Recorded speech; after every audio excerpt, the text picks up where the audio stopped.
Yeah, man. That's hot shit right there, man. So what we gonna do? We gonna dub? News networks are not even getting clicks like that. So this shows like there's an opportunity for this, what we're doing here on this show.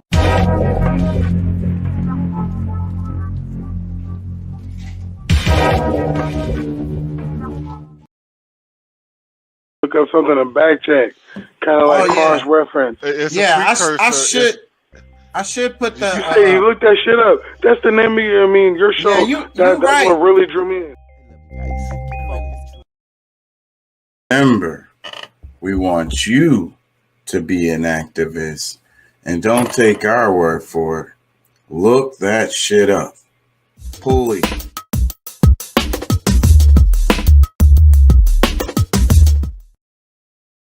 Going. Hope I don't get in trouble for playing that last video. I probably shouldn't have played that shit. I'm always testing the damn waters, bro. That shit gonna get me. You are now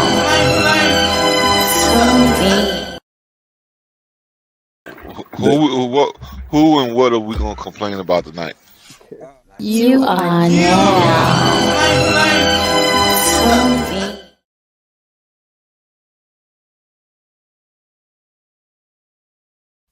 Yeah, you know what I'm saying? KCE, King Chaka. It is what it is, baby.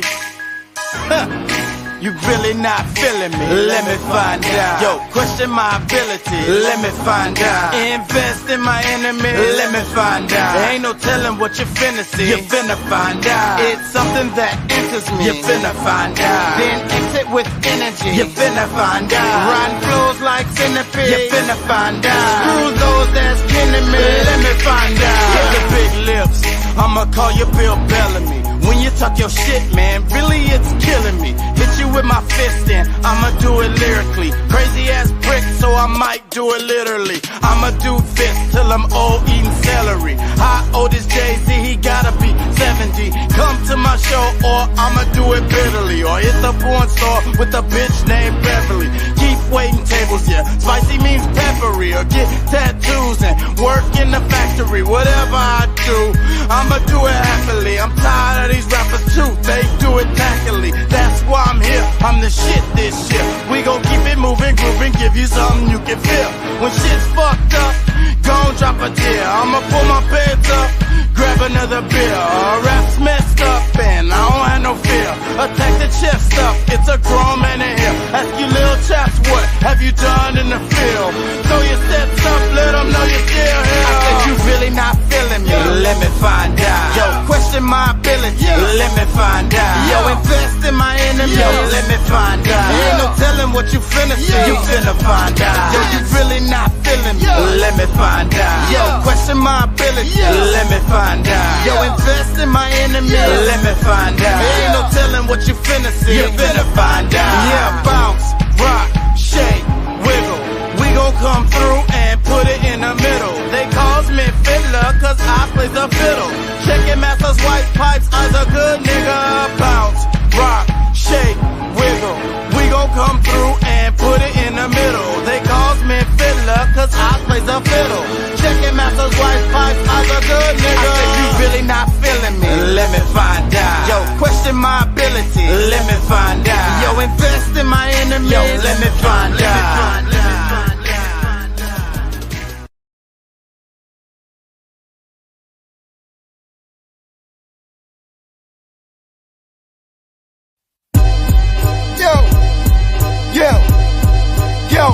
KC, you the shit this year. Yeah, I'm the shit this year. Well, I'm riding around town bumping shit that can feel. You the shit this year. Yeah, I'm the shit this year. And we gon' keep it moving, grooving, give you something new. KC, you the shit this year. Yeah, I'm the shit this year. What? Riding around town bumping shit that can feel. You the shit this year. Yeah, I'm the shit this year. And we gon' keep it moving, grooving, give you something Look, new. I'm sipping Bacardi, visualizing on the farm Ferrari. Catch a buzz from the life that we store in the party. My swag immaculate, kicking this rap shit till I'm 40. It's like electricity, just float through your Being body. easy with breezes and winding down and out, baby, I'm sorry. Switch the game, change it up, falling off now hard. Picture me rolling Maserati with some hoes in the back. Switching lanes, taking pictures with a bitch in my lap. Clap your hands, everybody, if you feel this shit. KC, Bingo, on the mic, and that's it. take a trip down south that we call the abyss. Most curious about my silver Air Forces. And we receiving major paper from multiple sources. Of course, it's the bosses that handle the business. Spice the game a little bit, cause the flavor diminished. Like Kane and Old Dog, we society's menace. Yeah. 1, 2, 3 into the fold. KC, Bingo, knocking at your door. Here it is again. Let's go, KC, you the shit this year. yeah, I'm the shit this year. What, I'm riding around town, bumping shit that can feel. You the shit this year. Yeah, I'm the shit this year. And we gon' keep it moving, grooving, give me something KC, now. you the shit this year. Yeah, I'm the shit this year. What, riding around town, bumping shit that can Bingo, feel. you the shit this year. Yeah, I'm the shit this year. And we gon' keep it moving, grooving, give you something now. Attack the track like a lion, cause I'm so ferocious. When the wind blow, I fly, cause my image on posters. It be wise to decide to not try to approach us. Get burnt like bread when it's stuck in the toaster. And you hoes like clothes, I told ya I fold ya. In the mornings I have Folgers with my doja. I suppose it's time to smell the roses. Clear my mind, check the snakes is close. And peep my status, but stamina, swagging on niggas just amateurs. Style stay funkin' and cannabis. It's scandalous the way these bitches try to handle us. It's city ball to ball swords in my Polaroid camera. I want my niggas on the propaganda. Welcome to this extravaganza. Hennessy, sipping weed, smoking enhancer. Even though we know that way to go is not the answer, I won't chance the opportunity to blow this shit. Take a shot at the target and I'm not gon' miss. Kicking, flipping, splitting, rip these rap niggas to bits. Let's go, KC, you the shit this year. Yeah, I'm the shit this year. What, I'm riding around town, bumping shit that can Bingo, feel. you the shit this year. Yeah, I'm the shit this year. And we gon' keep it moving, grooving, give you something KC, you now. the shit this year. Yeah, I'm the shit this year. What, riding around town, bumping shit that can Bingo, feel. you the shit this year. Yeah, I'm the shit this year. And we gon' keep it moving, grooving, give you something now. Yeah, like that, that. I like your that, hands y'all. up. Like that, I like that. yeah. Like that, y'all. Like Hit it with the whip of all like back, that, y'all. Like that, y'all. Like that, y'all. Here it is. Like KC that, King y'all. Chaka.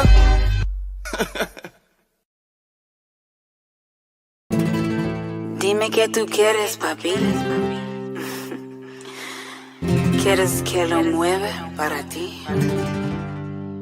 Mueve, mueve. ¿Te gusta cuando me muevo así? Así. Mueve, muevo, mueve. Hey, you. We up in the place. We up in the place. We up in the place. Hey, you. Make your body shake. Make your body shake. Make your body shake. Hey, you. We up in the place. We up in the place. We up in the place. Hey, you. Make your body shake. Make your body shake. Make your body shake. Hop, hop, jump, skip up on the floor. If they didn't know, then we gon' let them know. Drop low, giving them a show. We gon' give them something that they never seen before. Hop, scotch, 784. Bouncing on the beat while keeping the flow. Stop, watch, freeze and go. Cock-a-doodle-doo is what you eating off the floor. Pop, lock, do it by yourself. You know you the best, you don't need nobody else. Rock, hip, toast to success. You was born a winner, so you never nothing less. Hey, you, we up in the place. We up in the place. We up in the place. Hey, you, make your body shake. Make your body shake. Make your body shake. Hey, you, we up in the place. We up in the place. We up in the place. Hey, you, make your body shake. Make your body shake. Make your body shake. Bow, bow, rock, rock, shake, shake, wiggle, wiggle, Dime wiggle, qué tú quieres, papi. bow, bow, rock, rock, shake, shake, wiggle, wiggle, ¿Quieres wiggle, que lo mueva para ti? bow, bow, rock, rock, shake, shake, wiggle, wiggle, ¿Te gusta wiggle, cuando me muevo así? Así. bow, bow, rock, rock, shake, shake, wiggle, wiggle. When we come through, make you move just a little, clap, snap, do it from the hip. You can do this whether you stand or sit. Pump, fist, do it with your wrist. Pump it back and forth like you trying to catch a fish. Hip, twist, do a finger kiss. Rocking back and forth as you make your body shift. Top, tick, do it like you sick. 2 + 4 is 6, and that's a ripper thick. Top, 6, we gon' let it rip. We got your attention and we not gon' let it slip. So hands up didn't know what's up. Now his shoulders rolling while you showing him the stuff. Hey, you, we up in the place. We up in the place. We up in the place. Hey, you, make your body shake. Make your body shake. Make your body shake. Hey, you, we up in the place. We up in the place. We up in the place. Hey, you, make your body shake. Make your body shake. Make your body shake. Bow, bow, bow, bow, shake, shake, wiggle, wiggle. Bow, bow, bow, bow, shake, shake, wiggle, wiggle. Bow, bow, bow, bow, shake, shake, wiggle, wiggle. Bow, bow, bow, bow, shake, shake, wiggle, wiggle, wiggle, wiggle, wiggle. Make you move just a little, just a little, just a little, just a little, just a little, just a little.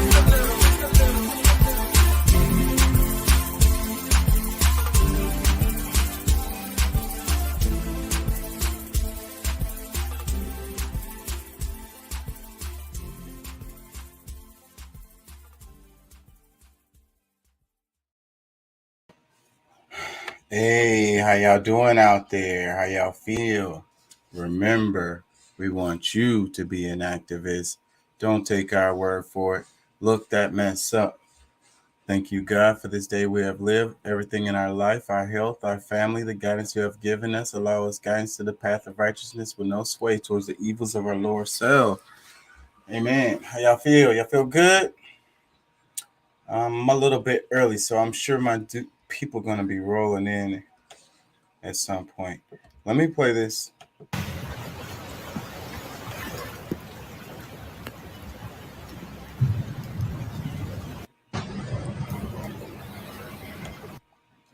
I swear, man, people talk about climate change or whatever. Like, you can argue about what the causes are or whatever the hell, but it's clearly things are different. Like, people are like, oh, well, it rains like this all the time in Houston. It flows like this all the time in Houston. It really does. That's true.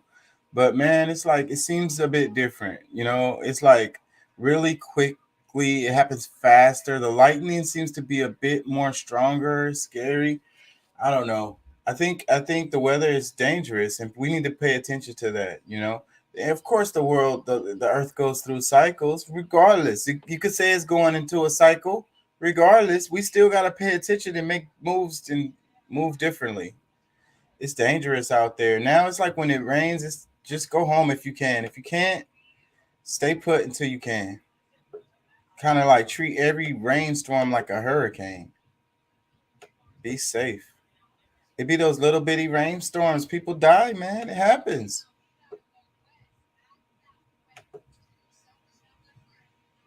They're just showing the sky. It rolled in really fast. I guess that's what this picture is showing. Because I went swimming earlier today, and it was beautiful. And then I saw, like, it got kind of windy, and it kind of got cloudy. And I was like, man, I'm going to go in. I ain't finna mess with none of these lightning or nothing. And then, like, I don't know how much later, then it started raining. Really bad. Okay, this is what it says. You can see just how quickly that ominous dark cloud rolled over the city of Houston. Keep an eye on high water locations reported on area roads and other trouble spots for drivers. It's like, don't go nowhere. Like, wait till the water goes down. Like, don't be trying to go to the club or whatever the hell, go to the bar. Just chill.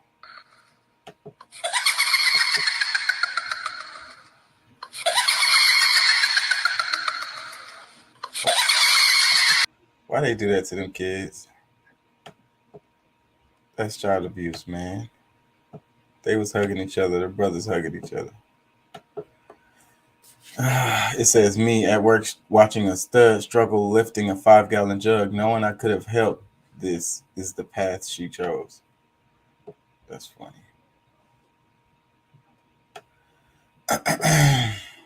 Is a Trump loyalist, of course, was furious that the FBI had raided Trump's home in Mar-a-Lago. And so he tweeted the following: how many of the perverts whose names are written in Jeffrey Epstein's black book have had their homes raided by the FBI since the Ghislaine Maxwell trial concluded? Well, Charlie, I'm glad you asked. So far, before the raid into Trump's Mar-a-Lago residence, none of those people had been raided. After Trump's raid, one of those individuals was raided. As of today, at least one. It was what Brendan Carrot wrote, and he included all these photos of Donald Trump with his buddy, Jeffrey Epstein. Charlie Kirk, who is a Trump loyalist, of course, was furious that the FBI... It's so freaking political. It shows how retarded everything is, because I'm going to talk about this. I'm going to wait for the guys to get in here because this is a topic I want to cover today, is the thing about Trump and the FBI raiding his house, and then how political the whole thing is. You're either on one side or the other. Like, nobody's looking at it like, what's the law? What's really happening? You know, they're not looking at it like that. Whatever point of view they stand already, oh, they hate Trump, then whatever. Trump did something wrong. He deserved it. They don't like Trump. Oh, they're trying to screw him up. They're making it political, and they're just, you know, so that's what makes it so bad. Nobody knows what to believe. Damn, the horse is too hot. Oh, man. See, I hate to see people riding them damn carriages and shit. They really don't treat them horses very good, man. They be grinding all day. That shit is not right. On the streets, too. Like, a hard-ass street, bacon-ass sun. Fuck. Yes, that's disturbing. Sisters, we can start with our mouth. The good black woman can control her mouth.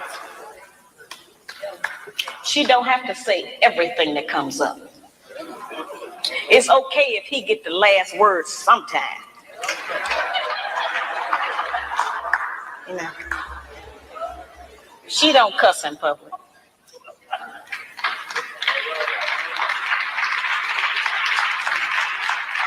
And she works on not cussing in private. She don't tear a man down with her mouth because they can't out-argue us. Can't nobody out-argue us. I have charged that we nag our men too much. We keep our men's head tied up so much with our petty grievances about our personal relationship that he don't have time to think and plan for our future. Because he got to deal with what's going to happen with us every day. You know, it's real odd. When the black man come home, he almost have to do a wind test or stick his toe in the door. He don't know what's waiting. Good black woman has self-discipline. That's self-control. Let me make that real for you. Ain't gonna lie. I don't even want to touch that topic because that's why I feel like that's why I'm single. Whatever. Let me move on.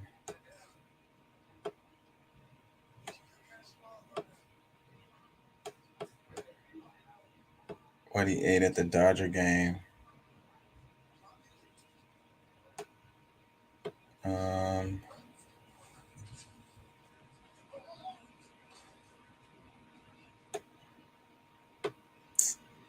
Dang, man. Did she go crazy? I mean, I guess I don't really care, but if I play that clip, I'll be in trouble. I can't play that.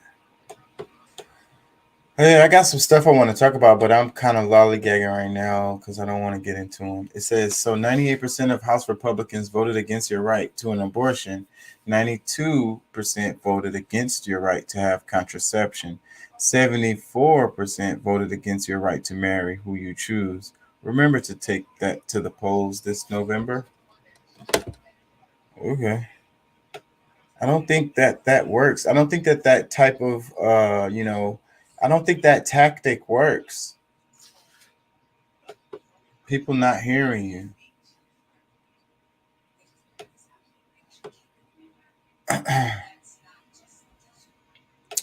Anyways, freaking, I don't want to get into it yet. I'm gonna stall a little while longer. What is this? Already, I have no words. I might get messed up for that because they be coming for you. It's funny this popped up because I kind of want to talk about the philosophy of the Sith. I was watching a video about that, and it's like, I don't know. The things about Star Wars that's cool is the Sith. I don't think anybody can freaking argue with that. So, like, but then it's like in the movie, they're making them out to be the bad guys. And I just wanted to know, they don't really explore the Sith's philosophy that much. It's just like, so anyways, I might talk about that today. At some point this week, I will. This says, when you get to work fucking blitzed and have to head straight into an unexpected meeting. Like, he was not ready. That's an old clip.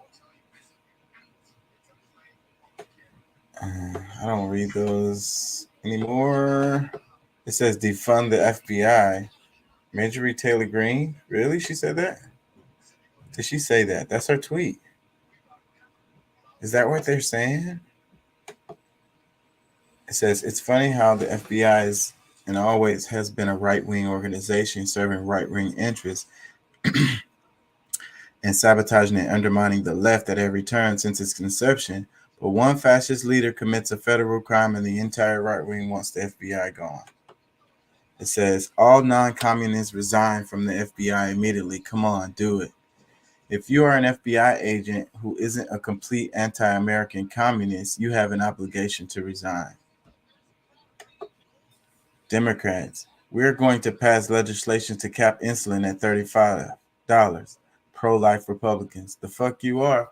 You know, that's one of the things that anyways, I'm going to talk about this, but that's one of the things they took out of that bill that was really good. And like, it sounds like a damn another one of them giveaways. And that's what everybody be saying. And that's why they don't want to vote for shit. And y'all be thinking that it's just like, oh, they're just being whatever. But it's like, if it's just some money going to fucking private contractors and it's coming out of our pocket, then ain't nobody really feeling that, bro.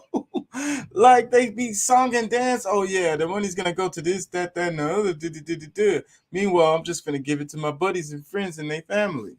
That's what people not feeling. That's what y'all don't understand. But I would say the $35 cap on insulin, it makes you go, And then that kind of stuff is what shows you who's really running the show and what's really going on. Because how come that part couldn't make it? It's $35 cap on insulin. It sounds pretty fair, right?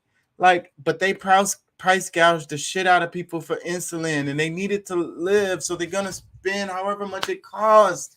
It's, oh my God, it's so horrible because the insulin shouldn't even cost nothing, really. It's really cheap to produce. It says, important reminder as the Republican conspiracy theories start. The current director of the FBI was chosen by Trump. Dun, dun, dun. It says, Facebook gave Nebraska cops a teen's DMs so they could prosecute her for having an abortion. I've seen that. I don't know why they keep pushing that around. Just depressing country. Need books? No worries. Donate plasma. Oh my God. Earn $250 in your first 5 donations.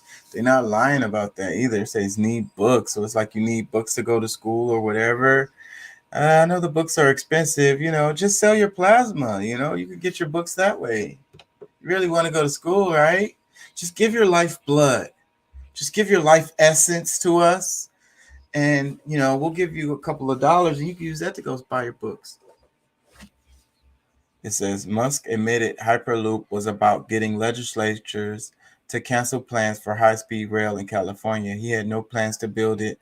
Musk said public transit was a pain in the ass where you're surrounded by strangers, including possible serial killers. Of course, it says Elon Musk is convinced he's the future. We need to look beyond him. It's so crazy how much y'all love Elon Musk. Like he's I say he's Batman, bro. And Batman is a villain, y'all. Anyways, freaking Elon Musk, of course he's going to say these things. That's why you guys need to use your brain to think, okay? He has a car. He sells cars. Doesn't want mass transit. That's going to freaking hurt his pocketbook directly. Come on. Fewer cars. It's really, really, really simple. All the countries around the world have mass transit. That's really the best way to go. That's really the future. All these cars are stupid.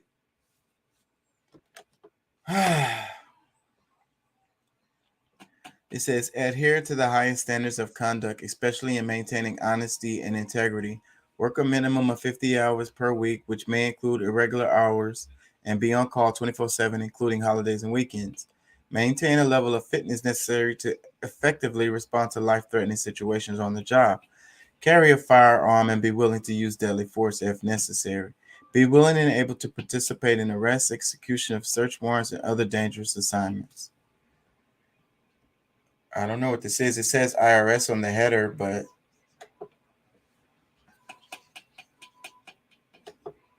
that's random. Anyway, some of those slides were pretty good. The NFL just approved the Broncos' 4.65 billion sale to the Walton heir. Walmart workers are the biggest recipients of food stamps and Medicaid in most states, so we all just subsidize that purchase. Damn, that's kind of heavy when you think about that.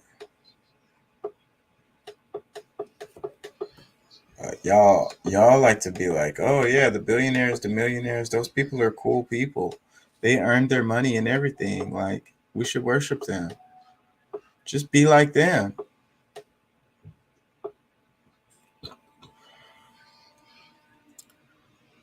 Social doctors claim wife slowly poisoned him with Drano. Says he has video proof. Yeah, bro. Like, you really hate the person if you're doing that shit. Why don't y'all just leave? Why don't y'all just break up, bro? Like, what is keeping you in there if you fucking hate this person so much like this? There's no sound to this. Ugh. It just gives me chills because the person. But if you're with, you should notice some kind of freaking.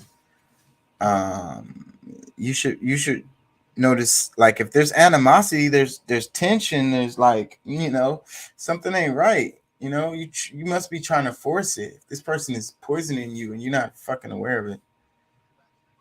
So I guess this is what they're talking about. IRS seeks armed accountants ready for deadly force. Same time Biden give the final okay for the IRS to hire 87,000 more agents and 80 million. The package just passed, but I don't know about this IRS armed accountants. I don't know if that's true. I haven't seen that. And just because it's on this same header right here, it looks like somebody could have freaking did that themselves. So I really have to see that myself. I don't believe that right now. But yeah, they are finna hire a whole bunch of people. They got a whole big budget. I want to talk about that today. I'm gonna wait on that.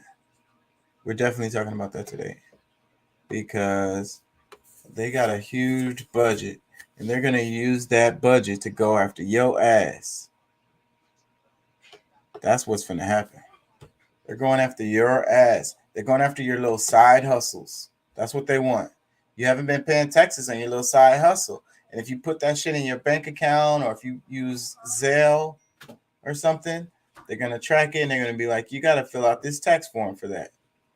That's okay. You don't necessarily have to tell us where it came from. Just give us, percentage.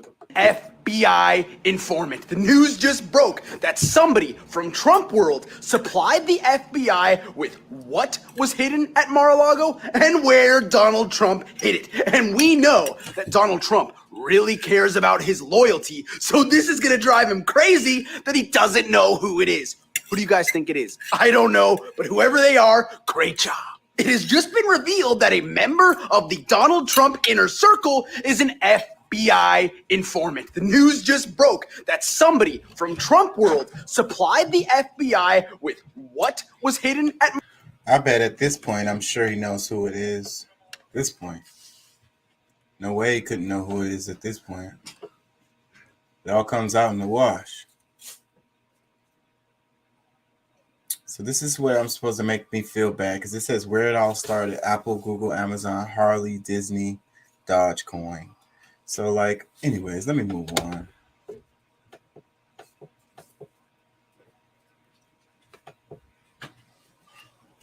Yeah. Nah, I gotta go. Damn, why you playing? Like, I mean, what you Yeah. in a rush for? Cause I gotta get home. Okay. Yeah. Let me see your phone. I don't really give my phone. Give me your damn phone and stop acting like a pussy. I'm about to give you my number and you're gonna text me, okay? All right. It's Tisha too. You better text me. Hey, Miss, get in the car. Huh? Get in the car. No, I'm not around right now. I told you, I'm with, my little yeah, told you that. I know that wasn't real, but it's a crazy world we live in. It says, 2 gunmen opened fire on random 17-year-old male during alleged gang initiation. They probably don't know nothing about nothing. They're just clickbaiting away. It says, if I cheat, I'm going to do it in the morning because at the end of the day, I'm loyal. Oh, my God. That's insane. Bruh, that's insane.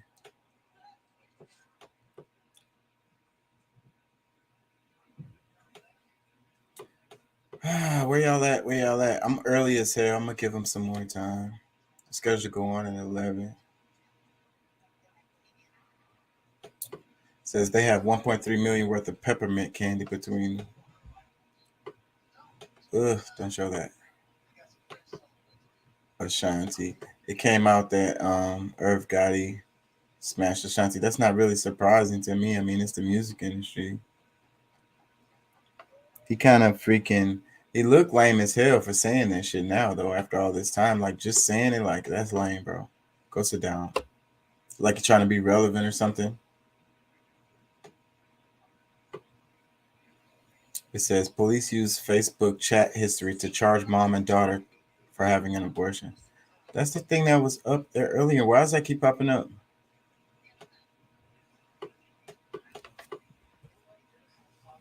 All over again. The Lincoln Project's latest ad. That's a minute-long piece of very high-end psyops trying to get inside Donald Trump's head. That's playing in Bedminster, New Jersey. I'm not sure where else it's playing, but it's certainly playing in Bedminster because the Lincoln Project is great at knowing where to target its ads. And the ad that they're targeting right there is Donald Trump's psyche. Joining our conversation, speaking of the Lincoln Project, former GOP strategist and co-founder of the aforementioned Lincoln Project, Rick Wilson, and Alexi McCammon, Axios political reporter and MSNBC contributor. Kurt's still with us. Rick, I start with you just because, you know, I don't want to call it your latest masterpiece, but it certainly is. It certainly is a piece of high grade, high octane psyops. I like particularly the little whispers, and the one whisper when you mentioned Eric, and you heard the whisper say, "Do you even care?" And about his wife, she wants to escape. Anyway, tell me the origin for this ad. What made you think of it, and explain the incredible psychodynamics in play. Well, we knew that Donald Trump would try to gaslight the entire country and try to psychologically destabilize the entire country the minute this raid happened. We knew that he would immediately start lying. They would immediately start trying to tell an alternate narrative of what really happened and why it's really happening. So we wanted to push back and do something we're particularly good at, which is getting inside Donald Trump's decision cycle, getting inside his headspace, and pushing back in a way that we've been very, very successful at in the past. The terms they're using, that this was an assassination, this was a hit, this was a raid, all these things they're doing, they're trying to frame this out as something that's outside the bounds, that has nothing to do with Trump's long, consistent pattern of illegality. You know, Merrick Garland is a guy who has never once in his life yelled, "Hold my beer." This was a careful warrant. It was issued by a judge. It was done with all the review. They knew this would have these political impacts, and it was done in a very careful scope and manner. And of course, Trump is going to lie about it. Of course, his people are going to lie about it. This also is a real sign that all the flirtation with Ron DeSantis and Ted Cruz and anybody else who thought they were going to run in 24 with Fox, they're all back on board now with Trump. They're all back in bed with him. And I think you're going to see that Trump's going to try to lever this experience into his next campaign. And he's going to try to lever this experience into disrupting the country as much as he can. As Alexi pointed out, the Schedule F idea of basically burning down the government, filling it with little clones of Steve Bannon, is extraordinarily dangerous. But they're relying on rhetoric and communications and narratives right now that are encouraging a base of people who have already demonstrated that they can be motivated to violence without much effort. Okay, whatever. You know what it makes me think about, though? It makes me think about, what if Trump, you know, a good thing to do right now for Trump would be to just announce that he's running for president and go ahead and start the campaign. Why not? It's early, but whatever. He did that last time. Announce that you're running and start campaigning right now. And that'll take over the media, and that'll change the perspective and change the conversation. You know what I'm saying? He could use that as momentum to push his campaign, right? So, but what I was thinking was, what if he doesn't make it? What if he loses and someone else makes it? It's like DeSantis or Abbott or somebody else, right? Let's say somebody else makes it, but then they make Trump. They put him in their cabinet. Like, because I was thinking about, like, because, you know, the FBI situation. So, like, if he announces his run, that will deter a lot of things. Like, I think that will make him safe from, you know, the FBI or whoever coming at him. Because if he's running for president, I don't think they can get him. I think he would be untouchable. But then if he lost, I think they could get him after the campaign is over and just go get him then. But if he loses and then they choose to put him in the cabinet, boom, he'll be untouchable. And I was thinking, if you put him in the cabinet, what position would it be? And then I was thinking, what about Secretary of State? Imagine Trump being Secretary of State. Imagine that shit. Like that. It actually, when I think about it, it probably would be a good thing. He could go chop it up with Putin. He could chop it up with North Korea. He could smooth things over with China. I mean, he'd be talking shit with China or whatever, but, you know, these people, they like him. Like, he talks like them. Like, he acts like them. They're a lot alike, like oligarch types. So they like him. So that could be good for the United States as far as, like, our international relations. Because right now our international relations are in the toilet. Anyways, I want to come back to that later. OMG.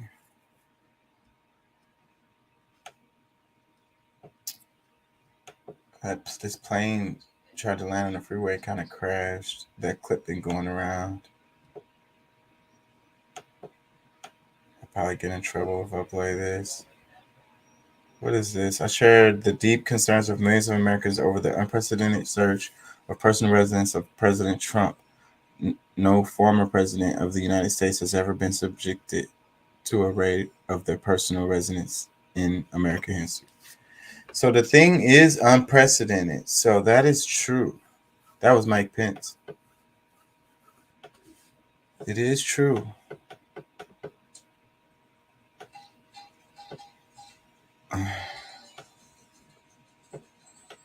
I might start getting into it, y'all, because it's taking too long.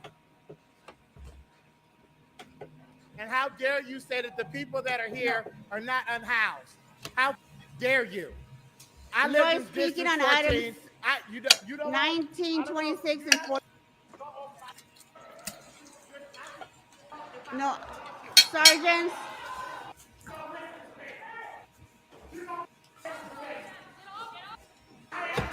What is happening?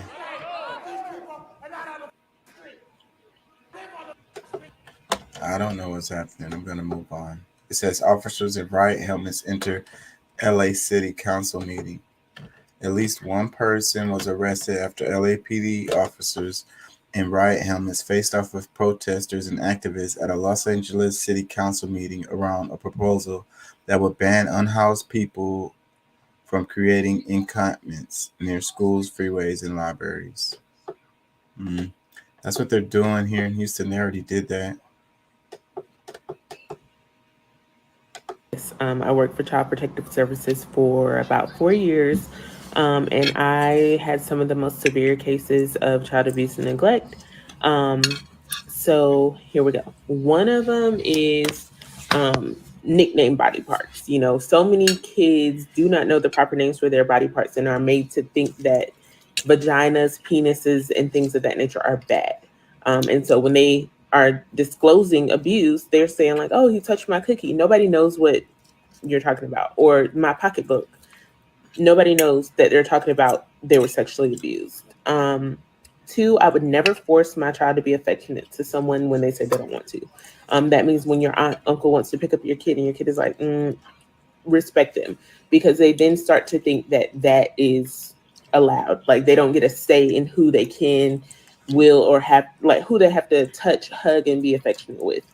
3, I would never automatically trust people because of their proximity to me. So uncles, grandmas, grandpas, any of that. You cannot assume that just because you knew them and grew up with them that they will not harm your child, whether that be sexual, physical, or any kind of abuse, because anyone is capable. 4, I would never allow my kids to be alone with older kids. And I said older kids originally, but I don't think I'll leave my kids unsupervised with kids, period. Because child-on-child abuse is a thing. And kids experiment, they don't know better. So there's digital penetration and stuff happening all the time. And there's teenage kids that are perping on, 4 and 5-year-olds. So never just trust like, oh, he's a kid. No, absolutely not. And those cases are much harder for them to prosecute. And then 5, I will never call my child a liar because an adult said something else.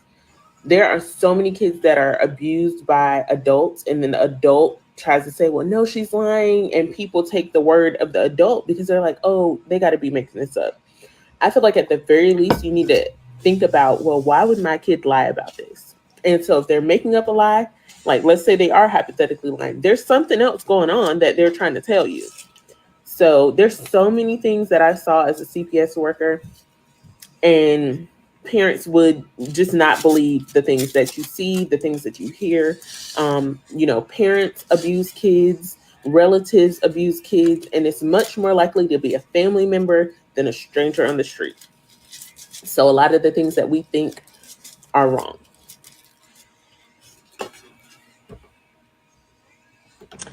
All right. Man, what's going on, bro? It's your boy Big L Guapo, man. Come tap in on my nigga Drake on Real Life Street Star. Why is it still playing it? All right, Ethan, go ahead and serve. No, like serve the ball. Oh. I wanted to talk about the prisons a little bit too. It says this is a prison cell in Norway. The Scandinavian prison system focuses on rehabilitation rather than punishment of its prisoners. How nice that room is. Got a window looking out. Wow. Computer.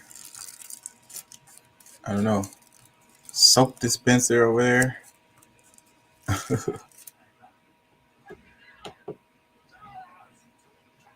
Yep. And it's a lot of space. You could tell by with him standing in it.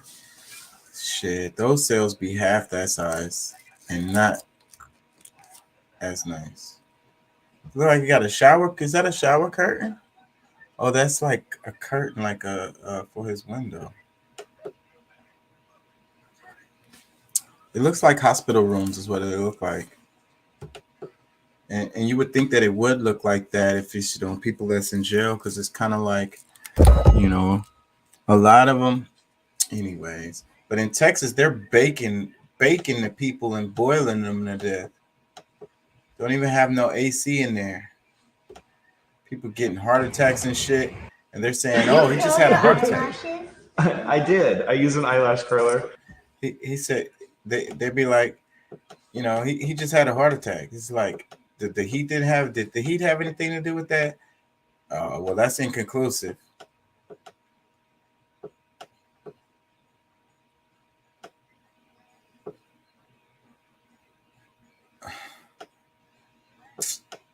Man, everybody's so dumb. If you don't know what you're talking about, please don't post anything. It says how to split a 10,000 invoice, whatever, man. I think I'm going to go into something. It's taking too long. What are we going to go into first? Let me see. The fucking IRS shit. I really want to talk about that. I guess we'll go into that. Or do we want to go into the freaking... Let's do Russell Brand. Because...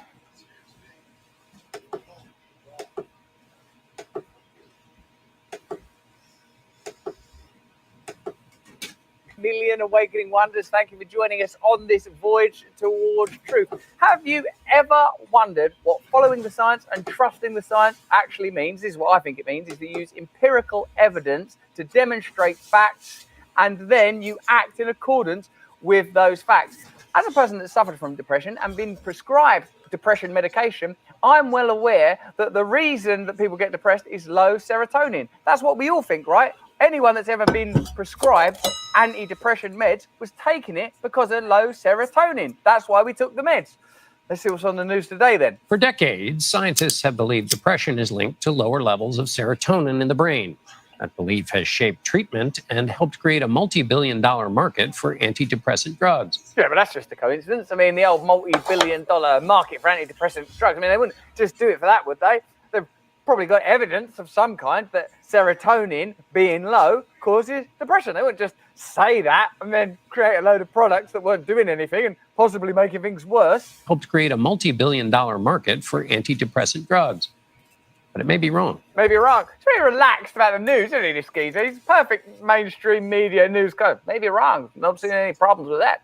That's just life. People make mistakes all the time. Even as a boy, I once introduced into the market an opioid drug that turns out was very addictive and killed a lot of people. He didn't do that. I'm just suggesting that he's quite relaxed. No one did release drugs into the market, did they, that were highly addictive? Of course they did. The same pharmaceutical industry. According to research published in the journal Molecular Psychiatry, there is no convincing evidence that problems with serotonin actually cause depression. Obviously, prescriptions for antidepressants have risen dramatically since the 1990s when we were told that they were effective and that they worked. 13% of Americans aged 18 and over take antidepressant medication. 1 in 6 adults and 2% of teenagers in England are now being prescribed antidepressant medication, all based on evidence that seems spurious, or actually evidence that was never there. 85 to 90% of the public believe depression was caused by low serotonin or a chemical imbalance. People don't just believe that out of the blue. People believe it because we were explicitly told it, like the earth is round and the government is reliable. All things that seem to be questioned quite regularly these days. Nothing was more important than treating my depression. Some things are more important than treating depression.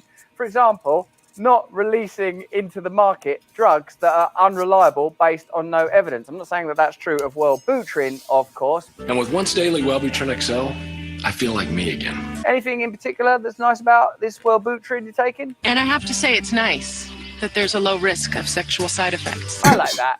One of the things I like is the low risk of sexual side effects. I don't want no risk at all. Where's the fun in that? I like to know that I'm dicing with a sexual side effect. Wellbutrin XL effectively treats depression with a low risk of sexual side effects. Also, why is this woman being contextualized as a horse rider?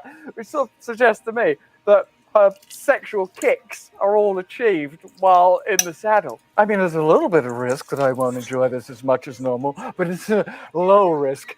Giddy up, horsey! It feels great to enjoy being around people again. Oh, yeah, people, they're great, aren't they? I mean, now that there's no risk, or just a low risk at least, of sexual side effects, I can start lingering and loitering around my fellow man and woman. Wellbutrin XL is not for everyone. Does that like Wellbutrin is not for everyone? Like it's a matter of taste, like they're like Birkenstock, or they like shoes where each toe's got its own little house. It's not that, is it? It's like what kind of people it's not for? I don't know. Like people who have seizures. Why? Because it'll give them seizures. That's a medical issue. It's not like style, is it? It's like dyeing your hair blue. It's like dying. There is a risk of seizure when taking Wellbutrin XL. This risk can increase, so don't use if you've had a seizure or eating disorder, or if you abruptly stop using alcohol or sedatives. Don't take with MAOIs or medicines that contain bupropion. Look at this. They're trying to pass on all these terrible potential side effects while just watching this geezer knocking out a wok full of dinner. With a nicotine patcher alone, there is a risk of increased blood pressure, sometimes severe. To reduce risk of serious side effects, tell your doctor you have liver or kidney problems. It's also putting a lot of onus on you, and I suppose that's a lot of what prescribed pharmaceutical drugs do. They suggest that the individual is culpable for the problems that they're experiencing, preventing us from ever looking at the kind of social problems that lead people to be depressed. It works for my depression with a low risk of sexual side effects. Grinning from ear to ear about his low risk of sexual side effects. From across the panoply, all humanity, all genders, all races, just a low risk of sexual side effects and a lot of risk of equine fun. Ask your doctor about once daily Wellbutrin XL. All of this has come about, of course, because of the revelation that low serotonin isn't what causes depression, or at least there's no evidence that it is. That study comes from Joanna Moncrief. She's the lead author and professor of psychiatry at University College London, and she said, our view is that patients should not be told that depression is caused by low serotonin or by a chemical imbalance, and that they should not be led to believe that these antidepressants work by targeting these unproven abnormalities. Well, it's abnormal. It's not been proved. Let's proceed. She also added, we do not understand what antidepressants are doing to the brain exactly. Well, that's reassuring. We understand that they're causing seizures and that there's a low risk of losing your sex drive. And giving people this sort of misinformation prevents them from making an informed decision about whether to take antidepressants or not. Yeah, if you lie to people and tell them that antidepressants work, that might lead them to take antidepressants. And that also leads me to question whether or not there are other products that are being advanced and pushed across cultures and society at large that are unproven, without naming any particular drugs or substances that are made by the very same companies that in the past have made drugs that were addictive and marketed them at drug addicts, for example, or in the case of this little antidepressant, created what I consider to be a wonder drug, particularly if your main concern in life is making your little tin dolly work correctly. Depression is a serious medical condition that can take so much out of you. I feel like I have to wind myself up just to get out of bed. Firstly, I don't like that she's got a clockwork voodoo doll of herself that's so sort of down in the dumps like that. And the whole thing, I suppose, begs the question, well, if antidepressants don't work, why are they being marketed? Could there be any other reason? Pristiq is a prescription medicine proven to treat depression. Pristiq is thought to work by affecting the levels of two chemicals in the brain. No, it does work, and let's see how.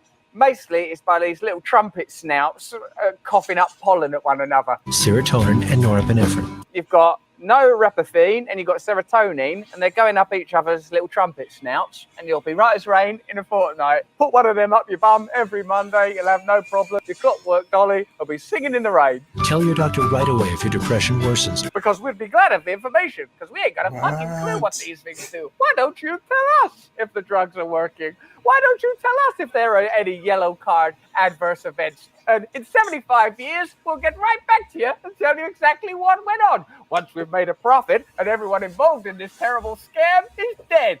Talking about this story. Or you have unusual changes in mood, behavior, or thoughts of suicide. Yeah, that's a little bit depressing. I don't feel less depressed when I figure out suicide. You, like, I've been a bit depressed lately. I'll get some of the old Pristiq down the gullet. Figure out suicide now, which is a step in the right direction. Just not going to mention this to you. It's probably nothing. The antidepressant drug market size exceeded 13.5 billion in 2020 and is anticipated to grow at over 7% between 2021 and 2027. I don't even know why I told you that, because that's irrelevant information. Just get rid of that. That's pointless. Why is that turned up? What, you think?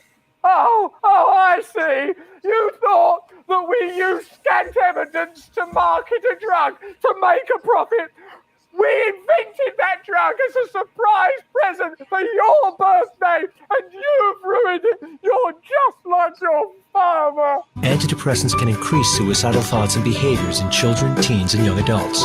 Pristiq is not approved for children under 18. Not yet, but we'll keep fucking pushing. We'll have them straight off the tit and onto the Pristiq by the time we've lobbied Congress hard enough. Financial contributions from the pharmaceutical industry have jumped in each presidential election cycle since 2012, reaching $90 million in 2020, a 170% increase from the previous decade. And again, another weird coincidence, don't even know what I'm telling you. 72 senators and 302 members of the House of Representatives received money from the pharmaceutical industry ahead of the 2020 election, 2/3 of Congress. But just because 2/3 of a vote in assembly received financial contributions from the pharmaceutical industry doesn't mean that they would, for example, let them market a drug that has no evidence that it's effective, even though it does seem that everything I've said is true. Do not take Pristiq with MAOIs. Taking Pristiq with NSAID pain relievers, aspirin, or blood thinners may increase bleeding risk. Got a lot of side effects to this Pristiq. I wonder who made it. Let's have a look. Pfizer. I've heard of them. They've been in the news lately. Oh, yeah, I remember them. They're really great guys. Really good here. I might get a tattoo of them, I think, somewhere on my body to celebrate them for all this work they're doing. Marketing Pristiq and getting a clockwork dolly in tip-top shape again. Pfizer contributed to 228 lawmakers and 1,000 individual candidates in state legislative races. Is there no end to their compassion and love for humanity? 1 minute they're making a lovely vaccine for the coronavirus. The next minute they're making this lovely Pristiq. Then they're giving money to Congress and the Senate. I mean, if Jesus was a pharmaceutical company, he'd be Pfizer. In financial disclosures filed last year, lawmakers reported holding tens of millions of dollars in pharmaceutical stocks. Congress continued to invest in these companies, even as it debated how to deal with rising drug prices. Pfizer is one of the most popular stocks in Congress, with 48 lawmakers placing their bet on the drug maker that hikes its prices each year, almost as if they know stuff's going to go well for Pfizer. Now, as you know, on this channel, we're not interested in conspiracy theories. We are interested in having a bit of a laugh, and we are interested in reporting facts. And nothing that I've said to you isn't true. And if that doesn't make you leap to conclusions in other areas, or at least ponder potential ideas about the good intentions of those industries, then you've got a bigger heart than I have. But be careful with that heart, because if you take enough prescribed medication, that little guy might give up, the evidence suggests. Tell your doctor about all your medications, including those for migraine, to avoid a potentially life-threatening condition. Also, how long are you going to look at that little bloody doll? I mean, all right, it's better now. Move on. 47 lawmakers reported investing in Johnson & Johnson, despite the drug makers' role in the devastating opioid epidemic. Not their fault, trying their hardest. And in 2020 alone, the pharmaceutical industry spent $6.5 billion on advertising. So I suppose the media then probably want to have a good relationship with Pfizer. Oh, what? You mean, what? Maybe the companies that give them a lot of money, they don't say things like, hey, where's the evidence that your products work? Your products are sponsoring this show. And that reminds me, this show is brought to you by oranges. Oranges have no negative side effects. And if you think there's anything wrong with this orange, then you're a conspiracy theorist. Oh, well, you think that I just say that the orange is good because they sponsor the show? You've got a very low opinion of me and a very low opinion of yourself. What you need is some bloody prestige. What do you mean it don't work and there's no evidence that it works? Do you want your clockwork dolly to get better or not? I'm not going to just stand by and let my clockwork dolly deteriorate just because you've got questions based on science and there's no evidence that low serotonin leads to depression, and people said that it did just so they could sell drugs, and that makes you question whether the whole pharmaceutical industry is perhaps inclined towards a little bit of impropriety in the pursuit of profit. If you do ask those kind of questions of yourself and of the world, then you're probably a conspiracy theorist. I'm not saying that those drugs don't work or that you shouldn't take any popular medicines that are being currently prescribed, suggested, and rather aggressively recommended. I'm saying that if you do have doubts, and those doubts were based on some of the information that we just told you, I don't think the right way to describe you as a conspiracy theorist is probably a person with a mind and with eyes who's able to assess data correctly, or at least to be circumspect about information. But that's just what I think. Let me know what you think. What you think is a lot more important, particularly if you're taking any of these antidepressants. If you enjoyed this video, have a look at either. It's so sad, right? And then you can scream this from the top of your lungs and people are just going to say you're crazy. It says, as evidence, this is the caption underneath Russell Brand's video. He says, as evidence emerges that counters what pharmaceutical companies have been telling us regarding the cause of depression, how much of trusting the science is about massive profits for pharmaceutical companies and the politicians they have in their pockets. Let me read some comments. It says, there's hardly anything more stupid and dangerous than putting important decisions in the hands of people who don't have to pay a price for being wrong. Another one, I had this conversation today. I'll condense it. I'm 48. I found out I suffer from depression in my late 20s. I had 3 separate doctors prescribe me antidepressants on 3 separate occasions. Each time it was a temporary fix. The final doctor I go to see, I ask if there is a tool I can add to my toolbox to help myself when it feels like wheels are coming off. This awesome doctor put me on an 8-week mindfulness course. I embraced it, and now I feel I have that tool in my toolbox. It's not a cure, but it's 100% better than just having pills thrown at the issue. Next comment. My job is to analyze trial results and help pharma submit applications to the FDA. I had a wake-up call about what this industry is driven by years ago. A well-known antidepressant was showing signs of causing suicidal ideation. The report showed 1 patient experiencing this, but as I dug into the data, it turned out to be 11.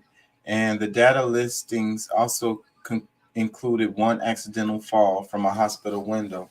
We asked that they update their tables to more accurately reflect events, and the company threatened to withhold payment for our work. I worked for a third-party small CRO. I was asked to complete my work as truthfully as possible, and then we dropped them as a client. Yes, it stayed on the market and became a treatment option for PTSD. As long as profit is on the table and it's possible to write off negative side effects as being related to the patient's underlying disease, there will always be conflict of interest and an avenue through which to skew the truth. This is people talking from their, experiences, and people still not going to believe it. They're so stuck. Whatever the media tells them, it's the damn commercial. Stop watching the damn commercial. It's fucking lying to you, man. And you're like, oh, the commercials don't affect me. The fuck out of here, man. Let me read another one. It says, I figured this out years ago when antidepressants kept giving me serotonin syndrome. Scary stuff. Turns out it was a combination of vitamin deficiency, mostly B12 and B6. Inflammation. There are over 200 studies connecting inflammation to mood disorders and gut issues. Probiotics, FTW. Also, it wasn't that I was depressed per se. It was that some people are really dumb and I wanted nothing to do with them. Totally different ball game. What's up, Pat? What's the deal? What's good, man? How you feel? Everything good, man. At least I think so. No, That's- I'm good, man. How about yourself? I can't complain. Another day above ground. I hear that. Another day to go get it. Yeah, man. Shoot, I would have been on a little while ago, but I was on the phone chatting with moms, and we be kicking it and talking about all kind of stuff. I like, man, I'm supposed to be on the show. So, It's all good, man. I appreciate it anytime. I'm talking about right now is how they found out that the science was saying that depression was caused by low serotonin levels, and now they're saying that that's not the case. That it don't have nothing to do with your serotonin levels, but they marketed all these pharmaceuticals based on that, and they're still selling these same drugs right now today, even though they know, and it's based on the idea that serotonin will help you with that shit. And they're making a killing, billions of dollars every year. well, I was having a conversation with my mom about that because I read these different articles and stuff because one of the things that I was listening, an article I read was this doctor. I forget his name right now, but he came up with or at least he had been playing with the idea of like people who have cancer, instead of giving them chemotherapy, you give them a high dose of vitamin C, which it does the opposite of what like small doses does. But it'll like highly oxygenate your cells, and then that extra oxygen kills off the free radical cells, and that's what he's been seeing through his different studies. And I'm like, well, my brother's supposed to be having surgery again because he's got some form of cancer or something that had been developing in his eye, and I was like, see, a lot of these doctors, they're gonna continue doing what makes them the most money, what they can build up more stuff for, instead of looking at something that's way simpler, something that's much more natural, or something that what I've been wanting to do? I called the place and talked to these people about those oxygen. It's like a chamber. It's an oxygen chamber they put you in, and they oxygenate your body. It's like it's a therapy or whatever. But it's really expensive, and your insurance ain't gonna cover it. Your doctor's not gonna prescribe it, but you can do it on your own. You can get their you have to see their doctor and go through the process, but you could do it. And I think you can also order the thing. There's a machine that you can order, but it's dangerous though because But anyways, I think it's a good idea, and I think that they know this. So because, like I said, remember when they used to have those oxygen bars all around Houston? Damn it! Oxygen what? Those oxygen bars where you go around. It had flavored oxygen, and it was like the hookah bars. You go around and you pay for whatever. You pick the flavor. I never had that. I vaguely remember something like that, but I never had a chance to try it. They had them Did all they- over did they Houston. outlaw it? They outlawed it. They outlawed it. They said it has to be administered by a Regu- physician. Oh wow. So they went completely away. And then like I say, man, look at all of this stuff, and it's kind of like with the vapes. They're talking about the vapes are killing people and shit. A lot of people are getting the carts are dangerous. Those THC carts, but it's because of the heavy ass, the oil. It's bad for your lungs, but people are quitting smoking cigarettes and stuff like the vapes. The regular ones are helping a lot of people, but the media is saying that they're killing people. And it's like the same thing. Like I'm saying, is like they're not telling you the truth about these things, and I done lost my train of thought. Well, see, my whole purpose in all this is you have to study this stuff yourself. Like, if you are expecting to get the truth from mainstream media that is controlled by, you can just say, might as well say it's controlled by the government, the corporations. Like they're all pretty much telling us what they, how they want to guide us into making them richer. So like we really have to be careful about how we, interpret the information that they are giving us, because they're like all the corporations really run the government. So the corporations run the media. So the media is telling you, hey, you go and buy, these, this clothing and these shoes, and this is the cool thing now. Like they're always trying to tell you where they want you to go spend your money, every day. So like if you spend your time, or if you really trust them and believe in that system that way, then you're, I hate to call you a name, but you're just slave.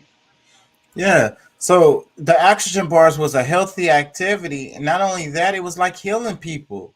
I think that's what they realized. They're like, damn, hold up. Well, see that, and that's the thing, because of, like with all of the things that they've been doing, in our society, yeah, we have we're down to like less than 10% of oxygen, where we should have, it might be like down to like 8% of what oxygen we actually get just standing outside getting what we call fresh air. Well, we should be much higher than that, I'm sure.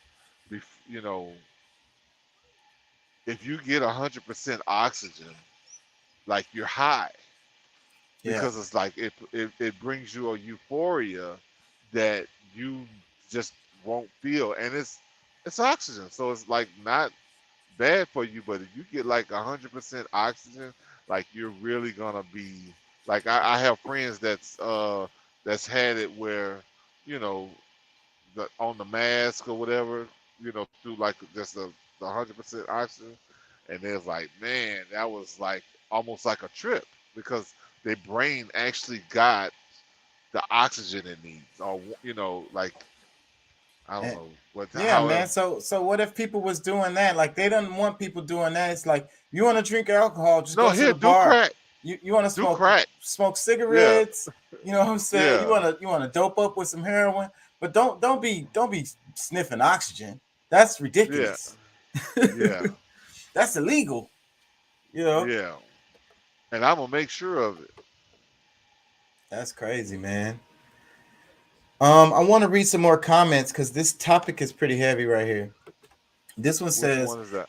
We're talking about the serotonin, depression, pharmaceutical industry.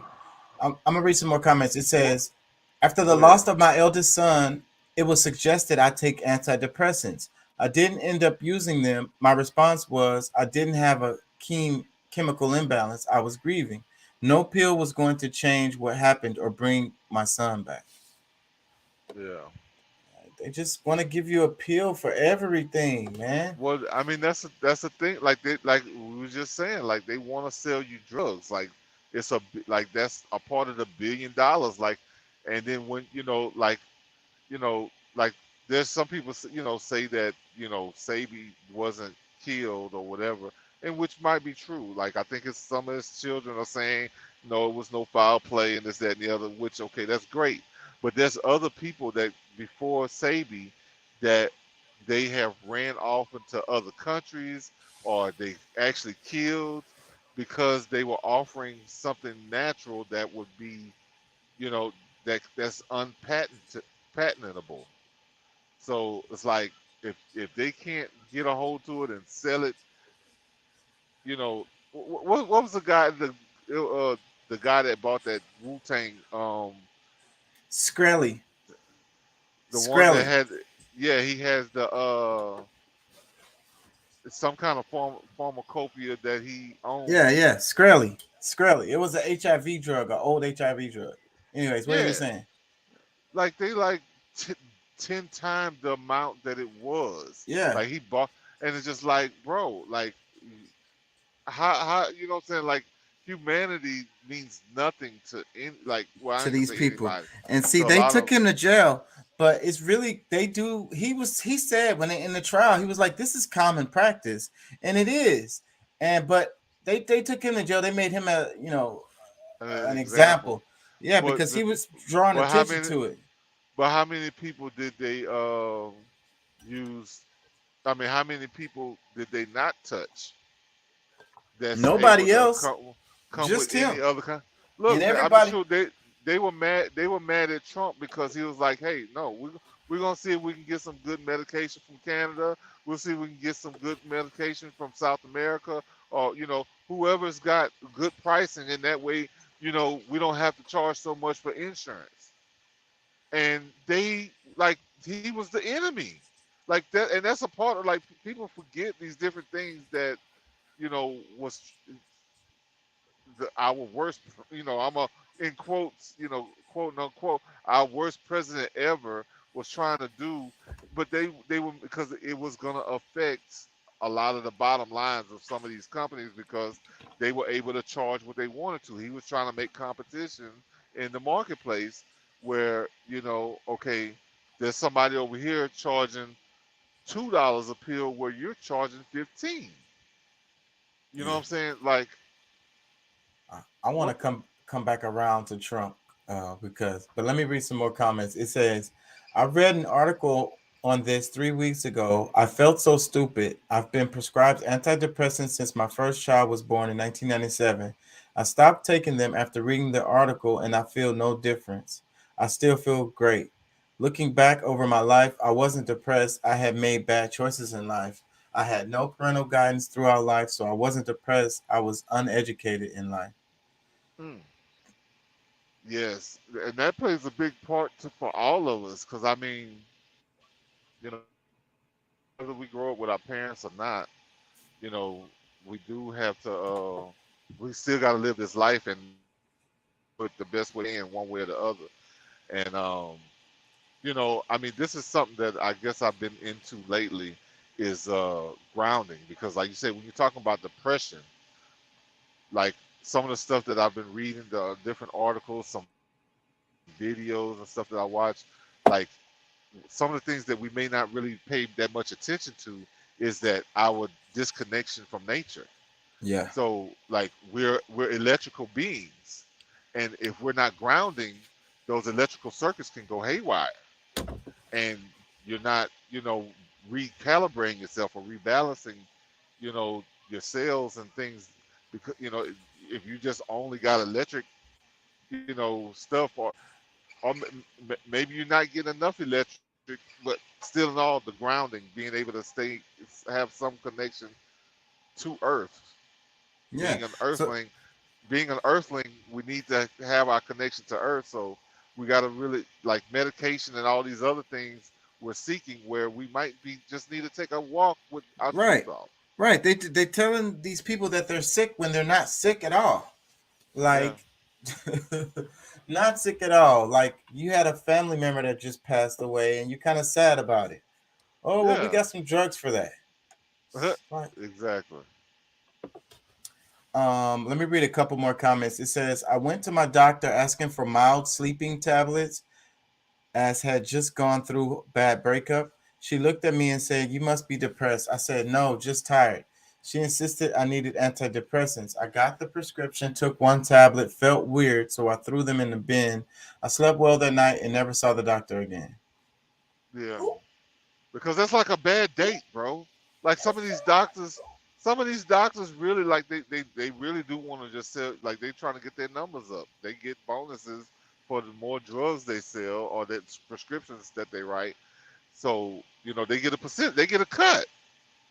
So they can diagnose you without even really asking you the questions that's necessary to truly come to the conclusion that they do within just a whim. So like these people, like, and you know what I'm saying, like I said, going to some of these doctors is like going on a bad date. Sad. And it's so many of them, though. It's like a whole bunch of bad days.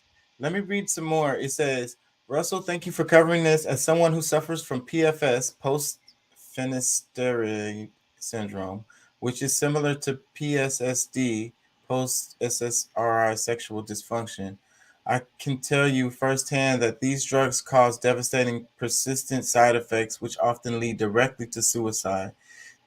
These symptoms include anhedonia, inability to feel love, joy, or happiness, muscle wastage, skin thinning, insomnia, brain zapping, and cognitive dysfunction. It is essential that society helps those who have been so damaged by drugs we were told were safe by doctors. Thank you. Damn. He said the symptoms include anhedonia, inability to feel love, joy, or happiness, muscle wastage, skin thinning, insomnia, brain zapping. What is brain zapping? And cognitive dysfunction. Woo!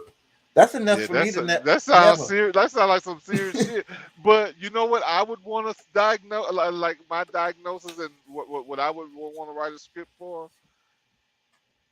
What? Get a hug. When was Telling the last time you. when was the last time you got a hug? Yeah, man. The doctor say you just need to get laid. You know what I'm saying? Like, you know what? You need to really, look, you might need to let some of that pressure off, if you know what I'm saying. Doctor probably never tell you that. Never in a million years. Let me read some more. But no, honestly, it's probably, because really it's the opposite. You probably should have semen retention in order to really relieve some of these stresses too. Because a lot of the stuff that you're releasing can, you can cause you pain. But like I said, a hug. You know what I'm saying? Just a good, just sit back and talk to somebody, a friend. Just, I don't know. It's a lot of these things could be a lot simpler, I believe. We're so caught up